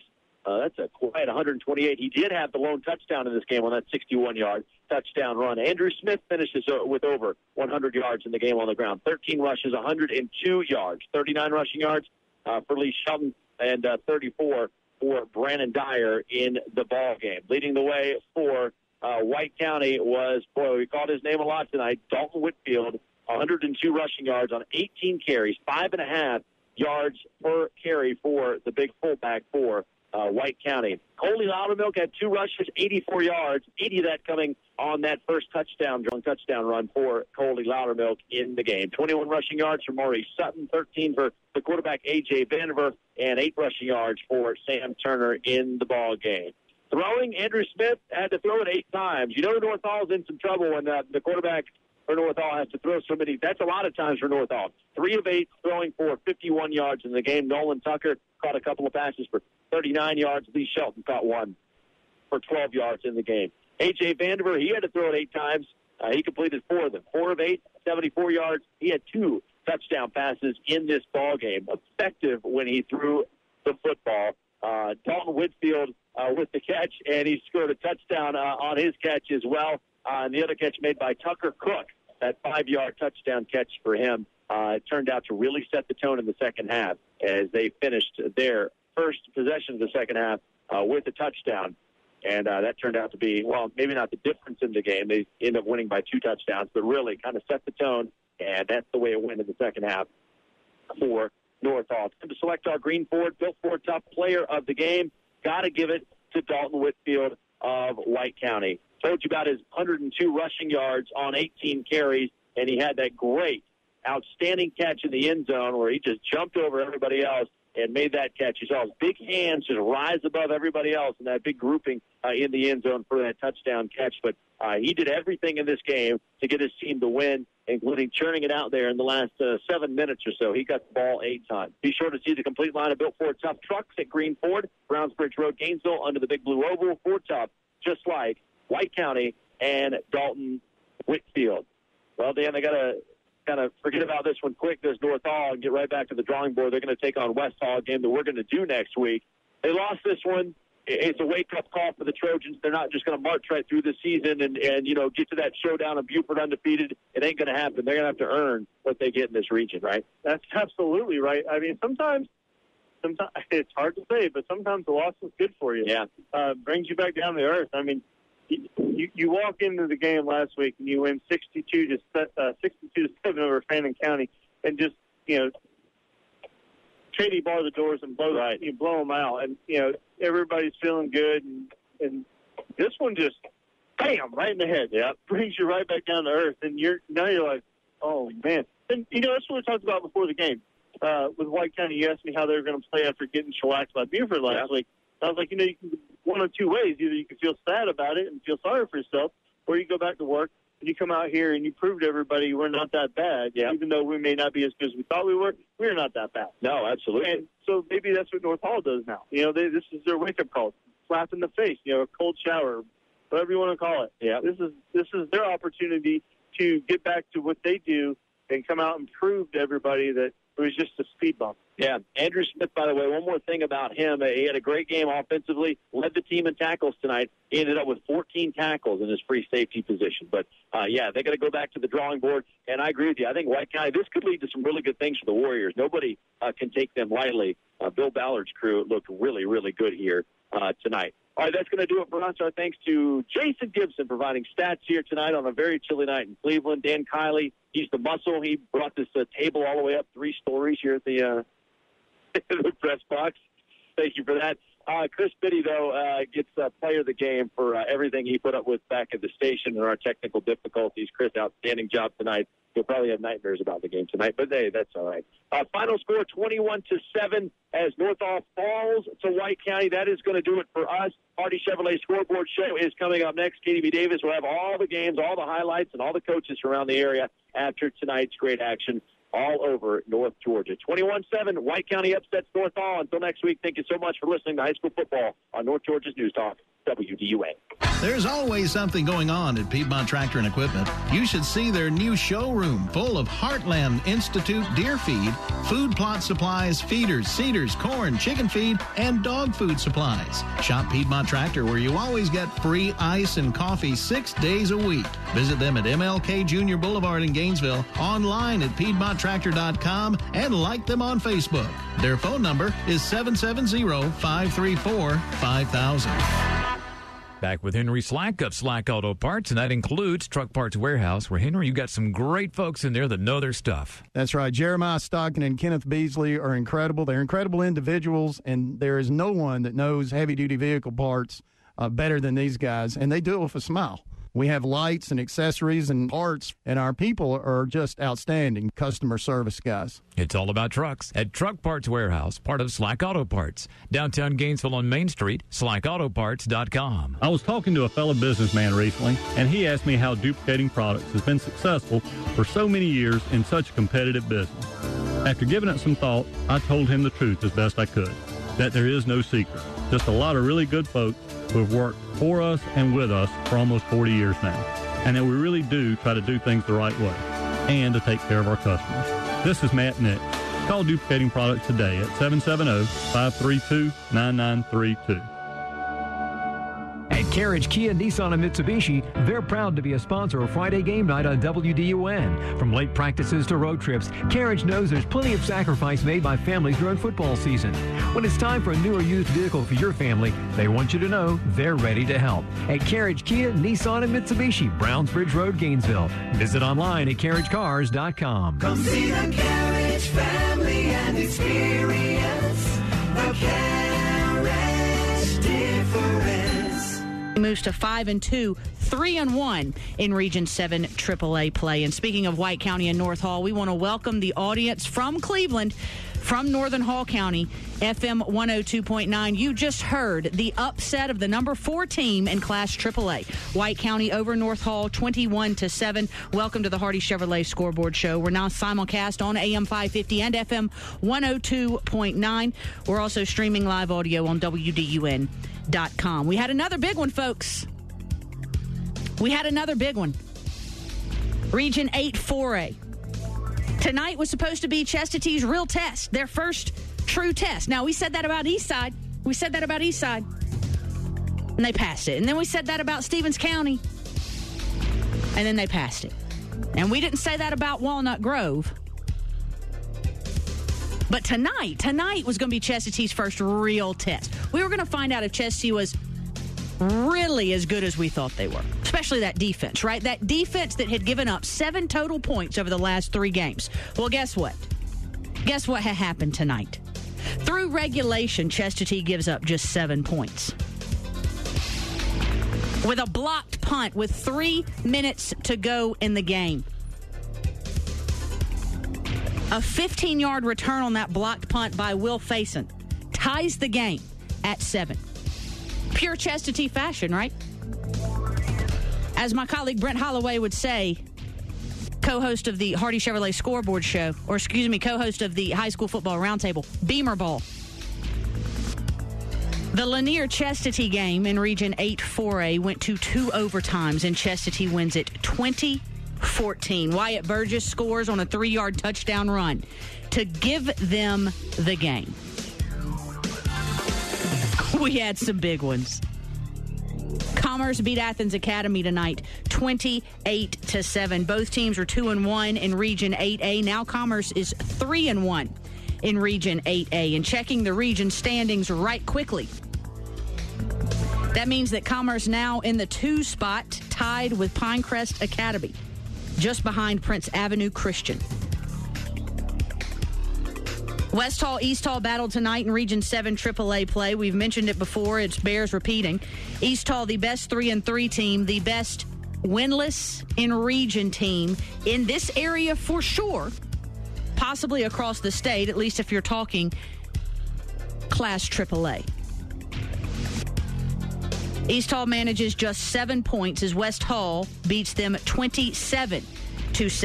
Zach English had a whale of a game. Ty Statham had a better one. 65-yard touchdown run, 95-yard kickoff return. Zach English had 2 touchdown passes to Hunter Atkinson. West Hall is rolling, folks. They are rolling in 7 AAA. 4-2, 5-2 on the season. 3-1 they are. East Hall falls to 3-4, 0-4 in region play. Flowery Branch blanked Heritage Conyers tonight, 33-0.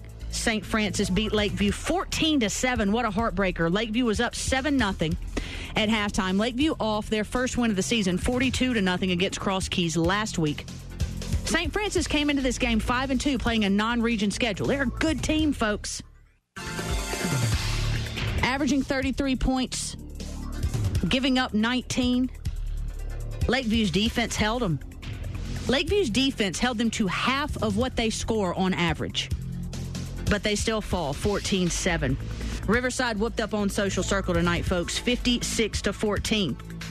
That means that they have surpassed the wins from the last 2 years combined. Congratulations to Gary Downs. Congratulations to the Riverside Military Academy Eagles as they beat Social Circle 56-14. Earlier tonight, kickoff was about 6 o'clock. Druid Hills Johnson. Score was 13-9 Druid Hills at halftime, and that's how it stayed throughout the game. Johnson falls 13-9 to Druid Hills. In Region 8 AA, Washington Wilkes was playing host to Raven County, a team smarting from a heartbreaking loss last week to Jefferson 26-20 in overtime. This one not close, folks. 52-7, the final from Washington, as the Wildcats lose their second straight game. Washington Wilkes, on the other hand, now 8-0 on the season, 5-0 in Region 8 AA play.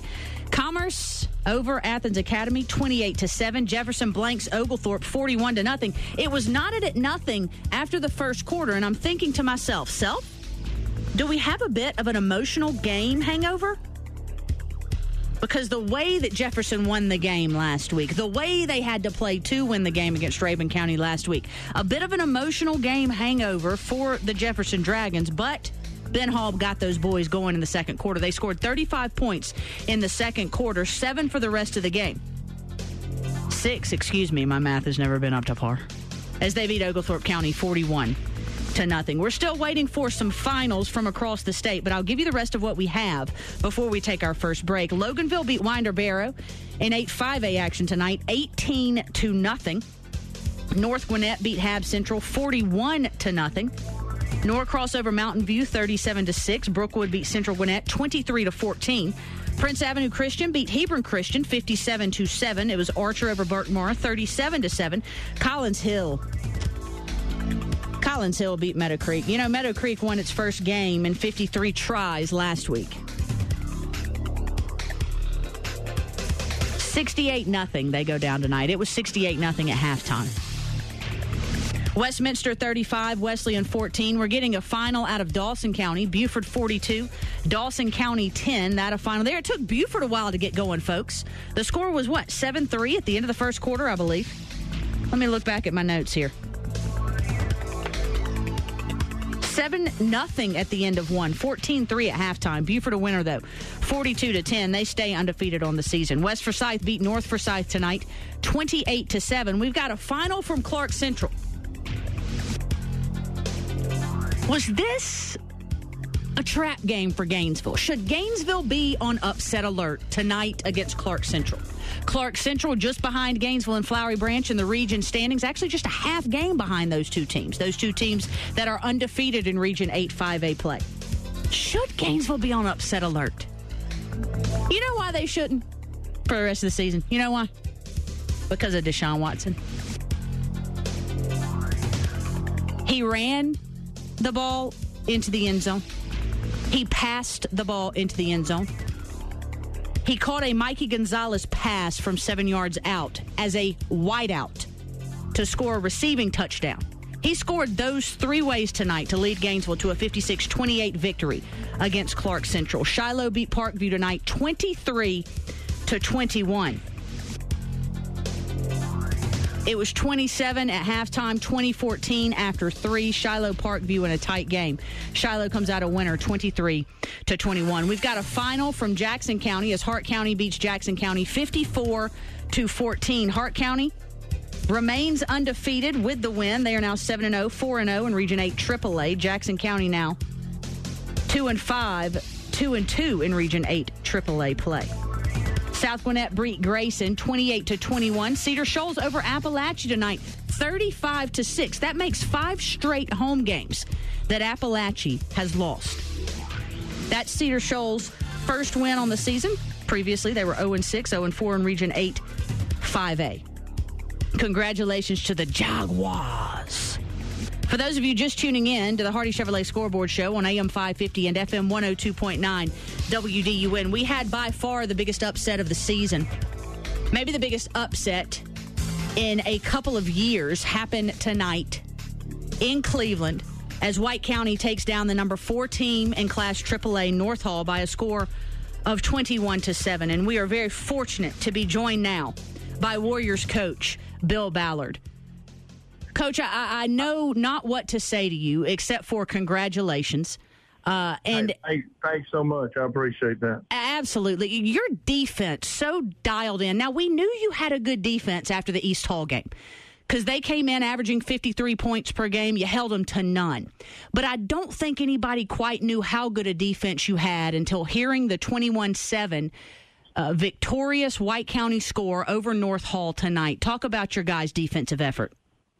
Well, just real proud of those guys. They played extremely hard, and I know you know what type of football that North Hall plays. They're smash mouth team.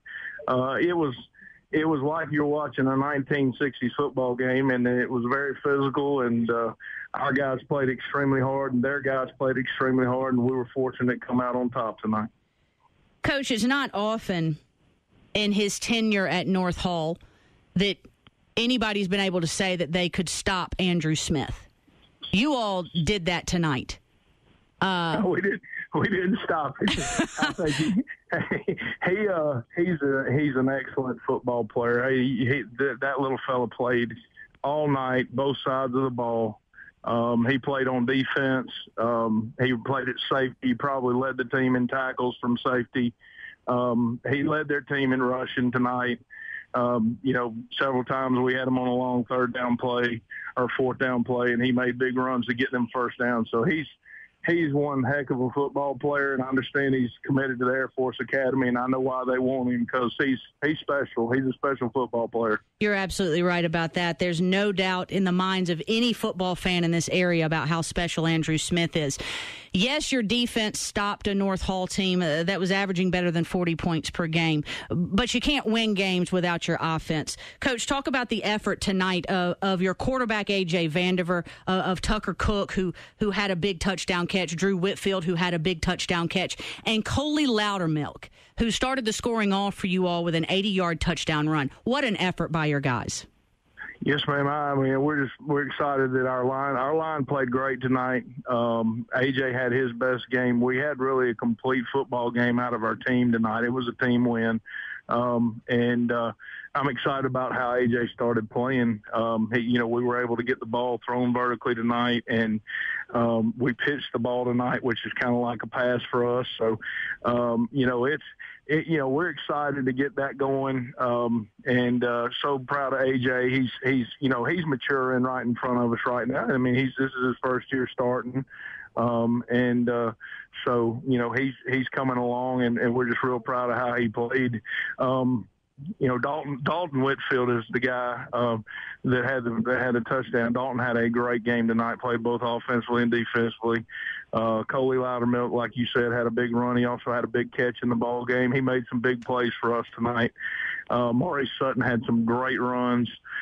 Sam Turner played hard, blocked hard. I mean, we had a ton of guys just play really, really hard. And, I mean, tonight was a clean football game. There were not very many penalties in the game, and it was just two teams that play a physical brand of football that we just went right at one another. And like I said, we were fortunate enough to win the ball game tonight. Coach, you can never predict upsets like this. You don't see these kinds of games coming down the tracks, whether you're the victor or the loser. But we want to round out, talk about the week of preparation and how proud you are of your guys for, really reaping what they sowed, I guess. Yes, ma'am. I mean, it reminded me a lot of us when we would when I coached at Tucker and we'd get ready to play Marist. It's a very similar type situation. You got to be very disciplined. I was so proud of the defense on how we read our keys very well tonight. They run a kind of an option style offense as well. It's just a little more of a power game. And, our guys did a great job of reading their keys and playing their responsibilities. You have to be very disciplined to stop a team like that. And, I just can't say enough about how good our guys did in preparation for that, and just real proud of them. Coach, just unbelievable what you all were able to do tonight, and we thank you so much for entertaining the masses in North Georgia this evening with your big win over North Hall, the number 4 team in Class AAA, and we thank you so much for taking some time out and joining the Hardy Chevrolet Scoreboard Show. Hey, thank you for having me on. I appreciate it. Absolutely. White County now 3-1 in region play. West Hall 3-1 in region play, and folks, North Hall High School is 3-1 in region play. The only undefeated team in Region 7 AAA now, the Buford Wolves. What a game. And I apologize for calling Dalton Drew. We've got 2 D. Whitfields in North Georgia that are prime-time players. We got Drew at Commerce, and we've got Dalton at White County. So, Dalton, I meant no harm there, and I apologize. What a game by the White County Warriors. Again, they upset the number 4 team in Class AAA, 21-7. We got a few more finals in before we take our first break, and we're going to get them in. Gainesville beat Clark Central tonight, 56-28. Hart County over Jackson County, 54-14. Mill Creek beat Duluth tonight, 43-3. Cedar Shoals over Appalachia, 35-6. And Eastside beat Lumpkin County, 28-12. That rounds out the finals we have for right now on the Hardy Chevrolet Scoreboard Show. We're going to go ahead and take our first break. When we come back, folks, we're going to get more coaches on the phone. I'm really hoping Stan Luttrell's standing by his cell phone, because I want to talk about this double overtime Chestatee win. I got to talk about these War Eagles. Beamer ball, right? Beamer ball. A blocked punt. And then a 3-yard touchdown run by Wyatt Burgess. Y'all come on back. You're listening to the Hardy Chevrolet Scoreboard Show on North Georgia's News Talk, AM 550 and FM 102.9, WDUN. At Carriage Kia, Nissan, and Mitsubishi, they're proud to be a sponsor of Friday Game Night on WDUN. From late practices to road trips, Carriage knows there's plenty of sacrifice made by families during football season. When it's time for a new or used vehicle for your family, they want you to know they're ready to help. At Carriage Kia, Nissan, and Mitsubishi, Brownsbridge Road, Gainesville. Visit online at carriagecars.com. Come see the Carriage family and experience the Carriage difference. I'm talking with Chris Bryan from B&M Metals, your one-stop shop for metal roofing in North Georgia. Chris, I don't know about you, but I love football season. I love it too, Joel, but I can't help but think how dangerous the sport would be if the teams played without helmets to protect their heads. It would be like your house trying to withstand the elements without a sturdy metal roof. Never thought of it, Chris, but you're right. Good thing that B&M Metals does quality work at competitive prices. Check out our website for details at qualitymetalroofing.com or call us at 706-864-6068 for B&M Metals. Mike Moonpie Wilson was a standout offensive lineman at Johnson High, All-American and All-SEC tackle at UGA, and played in the NFL for 12 years. Today, he owns a sporting goods store in Flowery Branch. This is John Melvin. At P-State Bank and Trust, we pride ourselves on our championship performance. With free ATM service worldwide and unmatched customer service, count on P-State Bank, Washington and Academy Streets in Gainesville. Kick off the game with us at Peach State Bank. Just like the trainer on a football team, a Good Body Shop focuses on how to keep an aging body strong and healthy after years of wear and tear and abuse. A good trainer can extend an athlete's career tremendously. By the same token, the front line at Lester's Body and Paint can keep your car on the road longer and looking its best. That's because Lester's trained specialists use state-of-the-art materials and equipment and know what work your vehicle needs to look its best. Don't get sidelined. Call Lester's today at 770-534-5322. Friday game night continues with the Hardy Chevrolet Scoreboard Show from North Georgia's News Talk, AM 550 and FM 102.9, WDUN. Vanderbilt will pitch it left side. He gets to the 20. He gets to the 25, turns the corner, and he's loose. To the 40, 45, cut it back inside, and a lot of green in front of him. 40 to the 30. He is gone. Touchdown for White County. 80-yard run for the score. White County on the board. That was only Loudermilk, the senior. We had some shockeration tonight, folks. Little bit of shockeration in North Georgia. White County beats the number 4 team in Class AAA. 21-7, they top the Trojans. That run by Coley Loudermilk put White County on the board. A.J. Vandiver had 2 touchdown passes to round out the scoring for the Warriors. 1 to Dalton Whitfield, 1 to Tucker Cook. Again, a shocker in Cleveland as the North Hall Trojans go down. We got a couple of scores in during our break. Towns County beat North Cobb Christian tonight, 48-10. Towns County now 2-5 on the season. North Cobb Christian falls to 1-6. And Fannin County and Banks County faced off. Fannin County with 1 win on the season, but they were winless in Region 7 AAA. Banks County had yet to win a game this year, overall or in region. Fannin County comes out on top, 6-0. The Rebels win. It was 0-0 at the end of 3. Fannin County on top, though, 6-0. They're now 2-4 overall, 1-3 in Region 7 AAA play. 42-10, the final at Dawson County as the Wolves stay undefeated. The Wolves of Buford, that is. West Hall, East Hall, 27-7. West Hall on top of East Hall in Region 7 AAA play. Now, West Hall, North Hall, and let me make sure that I get this right. West Hall, North Hall, and White County are now all tied for second place in Region 7 AAA play. Buford, the lone wolf, I did it, on top with a 4-0 region record, 7-0 overall record. We're trying our hardest to get Chestatee coach Stan Luttrell on the phone with us, and here's why. His Chestatee War Eagles in a key Region 8 4A battle tonight against Lanier fought tooth and nail defensively, and then fought tooth and nail offensively, and then did something special on special teams. Down 7-0 in the fourth quarter. They block a punt. Will Faison returns it 15 yards for a touchdown that ties it at 7. They go to overtime. Both teams score. It's 14-14. And then they go to a second overtime. They hold Lanier, and Wyatt Burgess runs it in from 3 yards out to win it for the Chestatee War Eagles. They beat Lanier 20-14. Joining us, Coach Stan Luttrell. I don't even know what to say to you anymore. The way that you all pull out wins, just amazing, Coach Luttrell. I couldn't be prouder of our team, our coaches, and our community. You know, total team victory tonight. It has to start with great defense. Our defensive coaching staff, Bill Foreman, Matt Mays, and Coach DeGraff, Scott DeGraff, are doing a great job. And those defensive guys played hard, and the whole night just gave up who knows how many yards. It wasn't much. And then, as you said, Will Faison, I don't know who blocked the punt, but he was Johnny on the spot, caught it on the run, ended up tying the game, and then the offense gets rolling in overtime, and what a great team victory.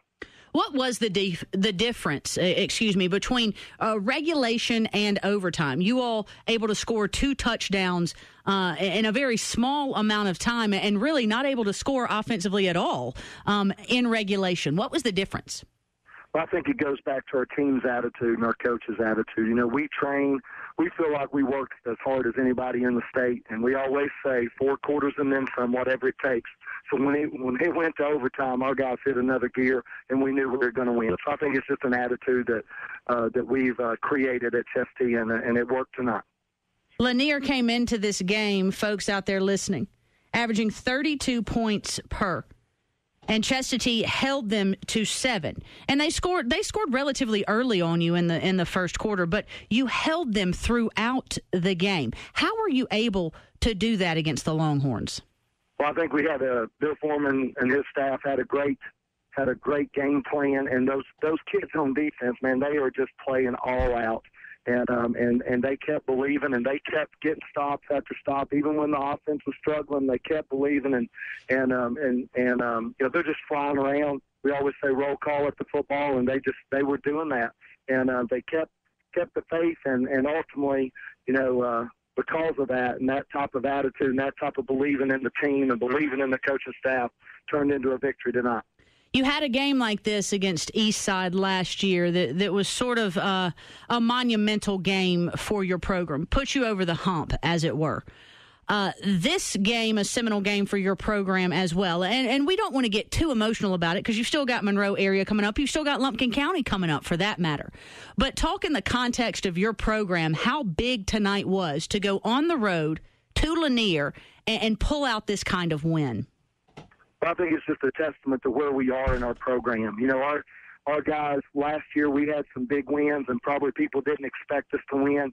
And we, you know, this year, these guys, because of what happened last year and because of the big wins that we had last year, they take the field today in this season expecting to win. And they know that they're always in the game, no matter who it is. And, you know, it's always good. Used to, we wouldn't be able to step to big games like we have the last 2 years. And I think it's just where we are in our program. It's a testament to our kids. It's a testament to our community. And wins like this just prepare you for more big games in the future. So I'm just excited about our players. I'm excited about our coaching staff continuing to do a great job and being able to come out on top in a close game. I tell you, it's fun to watch the progression of your program. It's been fun to watch you this season, to follow you this season, and nights like tonight make it so worth it, Coach Luttrell, to see your guys come through with a win like this at Lanier, a huge win in Region 8 4A play, but on to the next one. You got Lumpkin County next week, and we'll be talking to you then. Congratulations, Coach. Thanks for joining the Hardy Chevrolet Scoreboard Show. Thank you. Go War Eagles. God bless you. Midget Mafia showing out tonight. I said it. It's cool. I said, hey, I'm drinking the Kool-Aid. The Kool-Aid is maroon, and I'm drinking it. Chestatee wins. I don't know how they did it. I don't know where they pull it from. How do you hang in? And you get the score on a blocked punt? These kids are killing me. Couldn't score all regulation. Didn't get an offensive touchdown all regulation. And then put up, what? 13 points in overtime? Oh, you Chestatee War Eagles. You're killing a girl. Gainesville beat Clark Central tonight, 56-28. Flowery Branch shut out Heritage Conyers, 33-0. Gainesville Flowery Branch seemingly on a collision course towards the Region 8 5A title game, which will come at the end of the regular season when those two teams match up. Still a couple games to go before that, but with the way that they're playing offensively, defensively. Now, the 28 points, the most that have been put up on Gainesville this year outside of the Buford game. Definitely the most that have been put up on them in region play. But Boy, they're rolling offensively. Deshaun Watson with a 16-yard pass to Jay Godlock. He had a 1-yard touchdown run. He had another pass to Jay Godlock. He had another touchdown run. He had an 11-yard touchdown pass to Michael Byrd. And we can't forget this. Now, we can't forget this because I really think it might have been the linchpin that was pulled out of that grenade and just made it explode. Cameron Johnson of Clark Central started the game off with a 13-yard touchdown pass to Baylor Ward. On the ensuing kickoff, Orrin Ragland said, nah, this is not how my team rolls. This is not how we go. So he just returned it 96 yards for a touchdown. Oh, we're having a good time tonight on the Hardy Chevrolet Scoreboard Show. And when we come back, we're going to continue the good time. We're going to continue the scores. We're going to continue the coaches' conversations. More importantly, though, we're going to continue your Friday game night. You're listening to the Hardy Chevrolet Scoreboard Show on North Georgia's News Talk, AM 550 and FM 102.9, WDUN. New Satisfries from Burger King. A delicious new choice with 40% less fat, 30% less calories, and big taste. Cut from whole potatoes, fried to perfection to satisfy our lives. The heroes, the lovers, the everyman. Satisfy this cool guy. Satisfy Tammy. Just satisfy everybody. New Satisfries from Burger King. Are you satisfied? In any professional sport, a championship team is made up of a group of highly trained specialists. The same is true of my team. Hi, I'm Brooke with Conditioned Air Systems. Our employees are factory certified, and the equipment we sell and service is second to none. Whether your air conditioning is out during baseball season or your heat is down during basketball playoffs, call 770-536-7509 today for Conditioned Air Systems. 3 decades of keeping North Georgia comfortable. I have a passion for the environment. That's why I serve in the United States Coast Guard. We monitor commercial vessels, making sure our ports and waterways are safe and clean from oil or other hazardous material. We patrol our fisheries, protect marine wildlife and their habitats. With all we do, it's about protecting America. Were you born ready to protect America? Learn more at GoCoastGuard.com. Sponsored by the United States Coast Guard in cooperation with the Georgia Association of Broadcasters and this station. Have you been to Hayes Chrysler Dodge Jeep lately? Have you seen all the cars they've got? If it's been more than a couple of months since your last visit, then it's all new for you. From the Dodge Chargers to the Darts, from the Challenger to the Ram trucks. You can even call it Dodge City. And now's the perfect time to make sure your car is ready for the cooler weather ahead. The Hayes Service Department opens at 7:30, so you can stop by and get all fixed up on the way to work. That's Hayes Chrysler Dodge Jeep, Frontage Road in Gainesville. This is David Foley, the voice of the Gladiators, inviting you to join Atlanta's one and only for opening weekend as another action-packed season of pro hockey begins at the Arena at Gwinnett Center on Friday the 18th and Saturday the 19th against division rival Greenville. For tickets and information, just visit the official team website at GwinnettGladiators.com. And when you can't make it to a game or your Glads are on the road, tune in for my live play-by-play call right here on North Georgia's News Talk, AM 550 and FM 102.9 WDUN. Friday game night continues with the Hardy Chevrolet Scoreboard Show from North Georgia's News Talk, AM 550 and FM 102.9 WDUN. Welcome back, friends, to the Hardy Chevrolet Scoreboard Show. I'm your host, Katie B. Davis. We had a whale of a Friday game night, and we're going to run through the scores here as we start our segment at about 36 minutes after 10 o'clock. Westminster beat Wesleyan 35-14 this evening. Collins Hill shut out Meadow Creek and did it in fine fashion. 68-0 Collins Hill wins. It was 68-0 at halftime.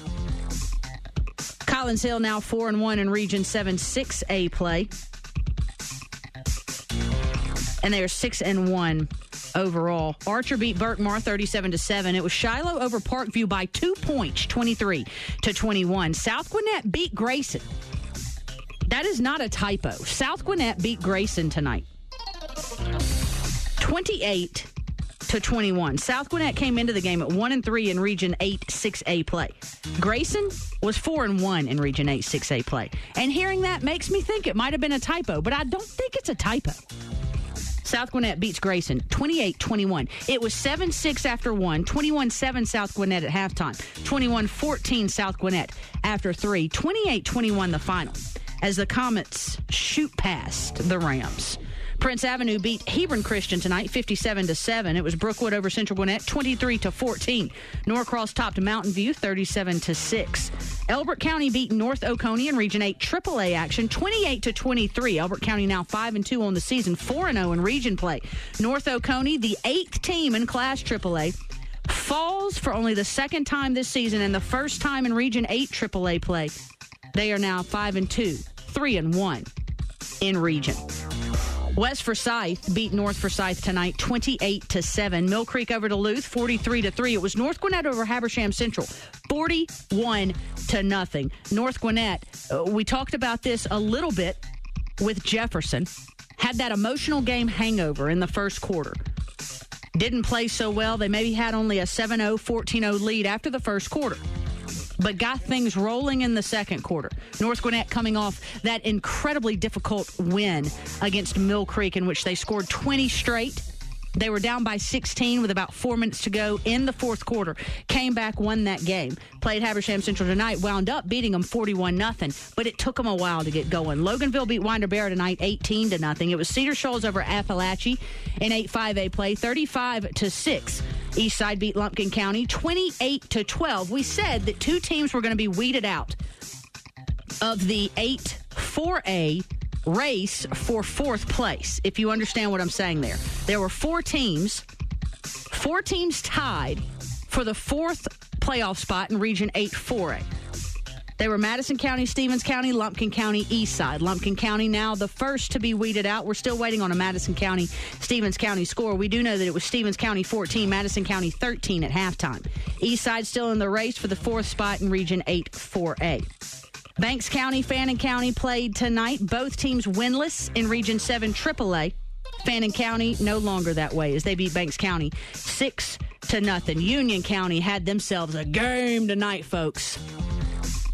21 they hung up on Greene County in the first quarter. 42 they hung up on them by the end of the game and shut them out 42-0. Union County wins tonight against Greene County in a Region 8 AA game. And joining us, Union County coach Brian Allison. Coach, how are you doing tonight? Did we lose him? Hello. Hey, Coach, how you doing?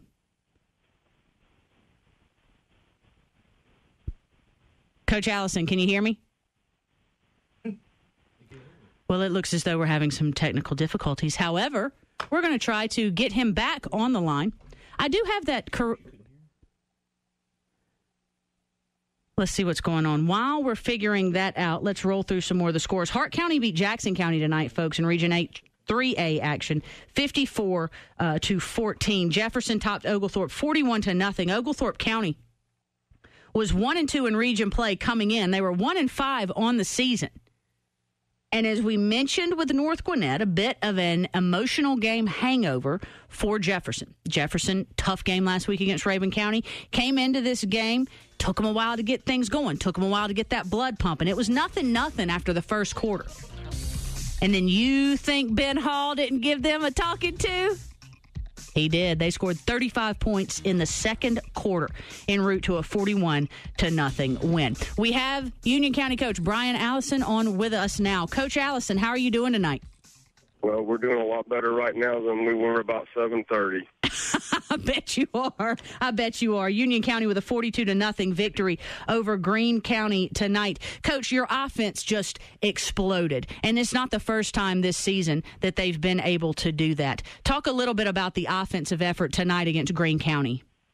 Well, the offense came out and we scored in 2 plays on the first possession, and it really kind of got us rolling, and then we kind of short-fielded for our offense. Our defense played really well tonight, the best game we've played in a long, long time, and we had the short field, and, you know, before I knew it, it was 21-0 and then 28-0 at halftime, and, you know, we just kind of hung in there in the third quarter and put 14 in the fourth quarter. You've got a pretty special quarterback up there in Union County, Coach Allison. I want you to talk about him a little bit. And for those of you listening who don't know who I'm referring to, his name is Joseph Mancuso. He's putting up crazy numbers this year, one of the best talents that we've got in North Georgia. Address this young man as your quarterback, Coach. Joseph Mancuso is a 10th grade quarterback that has just blossomed in the last 2 or 3 weeks. He has just played exceptionally well. He's being smart with the football. He's just doing some really good things. He's got a really strong arm and really is playing way better than we had ever expected that he would at this point in his career. You all now 3-1 in Region 8 AA play. That matches Jefferson. Washington Wilkes obviously still undefeated with what they did to Rabun County tonight. Rabun County 2-2. So you and Jefferson tied for the second spot out of Region 8 AA. Coach, that's got to make you feel good and got to give you all confidence as you move forward with this season. Oh, we're really excited. Our players are excited, just about being able to have an opportunity to make the playoffs. And, we're just really excited. And we've got a great bunch of young men that work very hard, and I'm equally as excited for them. We're all excited as well, Coach Allison, and more so that you joined us on the Hardy Chevrolet Scoreboard Show. Congratulations on a great win tonight. Here's to continued success. We'll be talking to you again soon. Thanks so much. Absolutely. Union County, again, 42-0 over Greene County. I wasn't kidding, folks. The lineup in Region 8 AA goes like this. Washington Wilkes, Jefferson, Union County tied. Rabun, then Oglethorpe, then Greene. No, it's Rabun, then Riverside, then Oglethorpe, then Greene, then Social Circle. Pretty darn impressive right there, isn't it? Riverside 2-3 now in region play. Rabun County 2-2 in region play. We're going to take another break here, folks. Before we do, Lakeview lost to St. Francis tonight, 14-7 in a heartbreaker. It was 7-7 after 3. It was 7-0 Lakeview at halftime. Riverside beat up on Social Circle, 56-14 with the win. Riverside matches its win or surpasses its win totals from the last 2 years combined. Go Eagles. Go Gary Downs. That's so awesome. We'll come back with more scores and more, football stuff. You're listening to the Hardy Chevrolet Scoreboard Show on North Georgia's News Talk, AM 550 and FM 102.9, WDUN. As the leaves begin to change in North Georgia, so do the vehicles at Hardy Chevrolet. This is Wayne Alexander, and the 2014 Silverado is in. It's all new from the ground up and rated by Consumer Report as the #1 truck above Ford and Dodge. You just got to drive this truck. And don't let anyone tell you there are no incentives, because there are. Bring in your trade-in, and you'll be astonished at how much you'll save. Stop by and let us show you at Hardy Chevrolet, Browns Ridge Road, or on the web at hardychevrolet.com. Head to Harrison Tire, your Michelin dealer today, for the exciting new Michelin Defender tire, Michelin's best passenger car and minivan tire ever. The Michelin Defender is backed by a 90,000-mile limited warranty and combines safety, long tread wear, and fuel efficiency, so you can have everything you want without sacrifice. See for yourself at Harrison Tire, your local Michelin dealer. Find the right Michelin tire and get the expert service you deserve at Harrison Tire Service, West Academy Street in Gainesville, serving Hall County for over 80 years. See manufacturer's limited warranty book for details. In 1980, it won the Pulitzer Prize for Drama. Don't miss Lanford Wilson's immortal play, Tally's Folly, the heartwarming story of a beautiful 31-year-old Protestant spinster and the older Jewish immigrant who loves her. Watch them fall in love in 97 minutes of real time in the dilapidated boathouse built by her uncle. It's a journey of wonder, despair, and humanity, and my plays and that boathouse will mean as much to you as it does to Matt and Sally. Tally's Folly runs from October 24th through November 3rd at the historic Cumming Playhouse. Get your tickets today at playhousecumming.com. Hi, this is John Greenhut, the CEO of Power Swabs, and I know how important a great smile is in business and with loved ones. If you want to erase yellow stained teeth in just 5 minutes a day, then try Power Swabs. In 5 minutes, you'll see an average of 2 shades whiter teeth, and in 7 days, 6 shades. Just swab your teeth for 5 minutes and you're done. Call now and try it risk-free. 1-800-201-3416. That's 1-800-201-3416. 1-800-201-3416. Whether it's a favorite grocery store or a favorite restaurant, the difference in a business is the people. We like to do business with people we know and trust. Our business is no different. This is Ben Mason, and I've been serving Gainesville and North Georgia for decades. I've been with Little Davenport Funeral Home since 1984, and I'm proud to serve alongside alongside the caring professionals with whom I work. We're locally owned and operated, dignified and personal service by folks you know and trust. The choice is clear. Little and Davenport Funeral Home. Know the difference, no peace of mind. Friday game night continues with the Hardy Chevrolet Scoreboard Show from North Georgia's News Talk, AM 550 and FM 102.9, WDUN. We've had upsets. We had comeback surprise wins, which is different from an upset. North Hall upset tonight as White County beats the number 4 team in Class AAA, 21-7. North Oconee upset tonight as Elbert County beats the number 8 team in Class AAA, 28-23. Grayson upset tonight as South Gwinnett tops the Rams, 28-21.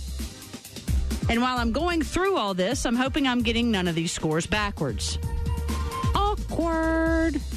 I know I didn't get White County and North Hall backwards because the game was featured on FM 102.9. On AM 550 WDUN, we had East Hall, West Hall. The Spartans came out on top, 27-7. Zach English had a couple touchdown passes to Hunter Atkinson, one of 18 yards, one of 43 yards. And Ty Statham, he had an all right night. I mean, I think he could have done a little better. 65-yard touchdown run Ty Statham had, and a 95-yard kickoff return. And Gene Anderson and Nolan Alexander, who called the game on AM 550 WDUN, were debating who the player of the game should be. Ty Statham's kicked up in a recliner because he's so worn out after that 65-yard touchdown run, 95-yard kickoff return. Man, what a game. Flowery Branch shut out Heritage Conyers tonight, 33-0 to stay undefeated in Region 8 5A play. Gainesville topped Clark Central 56-28 to stay undefeated in Region 8 5A play. I'll be honest with you, folks. Clark Central really the only test Gainesville's going to have. And I don't mean any harm when I say that. And I mean up until they face Flowery Branch. But let's see what we've got here. Looks as though Gainesville is off next week. Am I right about that? Yes. Gainesville off next week. The next week they play at Loganville, and then November 8th will be the showdown with Flowery Branch at Gainesville. So like I said, I mean no harm, no foul. But Gainesville's test came tonight, and they passed it with flying colors. And not just Deshaun Watson, Mikey Gonzalez. Give the boy a job. Wouldn't you like it if you could pick up somebody on waivers in high school football? People would be clamoring for Mikey Gonzalez. He had a touchdown pass to the number 1 quarterback in the nation. And I know it's dual threat. I choose not to say dual threat because I think he's just the number 1 quarterback, Deshaun Watson is. I live my own life. Yeah, Mikey Gonzalez had a 7-yard touchdown pass to Deshaun Watson. And not by oops. They put him at wideout. They put Watson at wideout. They just play him with him now. Chestatee beat Lanier, folks, in one for the ages. Lanier was up 7-0 until about 4 minutes to go in the fourth quarter, if I'm getting this correct. Chestatee blocked a punt. It was returned 15 yards by Will Faison to tie it. They go to 2 overtimes. Chestatee ends up winning 20-14 on a Wyatt Burgess 3-yard touchdown run. The Kool-Aid is maroon. Drink her down. Glug, glug, glug. Buford beat Dawson County tonight, 42-10. St. Francis topped Lakeview, 14-7. Commerce beat Athens Academy tonight in a big Region 8A game, 28-7. Towns County got their second win of the season, beating North Cobb Christian, 48-10. Washington Wilkes stayed undefeated, absolutely demolishing Raven County tonight, and that's hard to do because Raven County's good, 52-7. And Fannin County earned their first Region 7 AAA win tonight, beating Banks County 6-0. We're going to wrap up the Hardy Chevrolet Scoreboard Show when we come back, folks. I just need a few more of your minutes. You're listening to the Hardy Chevrolet Scoreboard Show on North Georgia's News Talk, AM 550 and FM 102.9 WDUN. We cherish the moments we watch our children and grandchildren grow. We vow to love, protect, and provide for them and for all their dreams. This is our promise. to secure their future no matter what. Invest in life insurance from Auto Owners Insurance, the no-problem people. Call Turner, Wood, and Smith Insurance Center. They're Northeast Georgia's largest insurance agency. Experience the Turner, Wood, and Smith difference. Call 770-536-0161 or visit their office at 100 Banal Avenue in Gainesville. Talking with Henry Slack of Slack Auto Parts. Henry, there's a lot going on at the home base in downtown Gainesville. It's an amazing operation and combination of services. It's our main Slack Auto Parts store, automotive machine shop, and it's our heavy-duty vehicle parts store, truck parts warehouse. They're all located right there at that corner because you can come to that location right at Main and Jesse Jewell, and if you need something for your lawnmower all the way up to a semi, we're going to have it or we get it. That's Slack Auto Parts, slackautoparts.com. We've all suspected this at one time or another. It was on this day in 1960 when a very famous painting went on display at New York's Museum of Modern Art. It was discovered 46 days later that the painting had been hanging upside down. Oh, no! Well, perhaps you're upside down in your trade. We help that all the time here at Rick Hendricks Chevrolet in Duluth and in Beaufort near the Mall of Georgia. Here's Rick Hendricks, Jamie Anderson. We are here to help. So if you're in the market for a new vehicle this month, you need to come in and see us today. We are the #1 Chevy dealer in the Southeast with the best selection of new vehicles, over 1,500 on the ground for you to choose from. We've got $2,000 off 2013 Tahoes and Suburbans. You can check out the 2013 Camaros starting at $21,999. And we got a customer from Alpharetta who purchased a 2013 Traverse, 3.9% with a 556 credit score. You could almost picture the janitor. Did I hang that upside down again? Wow. Call 888-48-CHEVY. See us today and find new roads at Rick Hendricks Chevrolet. If you buy a Chevy anywhere else. You paid too much. Rick Hendricks Chevrolet. This is Debbie Lawson Davis. My father started Lawson Air Conditioning and Plumbing in 1946. Now, serving our customers with excellence is still our #1 goal. You never get a machine when you call us. 24-hour service, even on holidays. For experienced customer service, turn to the experts. Carrier and Lawson Air Conditioning and Plumbing, Hall County's only Carrier factory authorized dealer. Our family serving your family in all of Northeast Georgia since 1946. Friday game night continues with the Hardy Chevrolet Scoreboard Show from North Georgia's News Talk, AM 550 and FM 102.9, WDUN. They're kicking me out, folks. They're saying I've been here too long.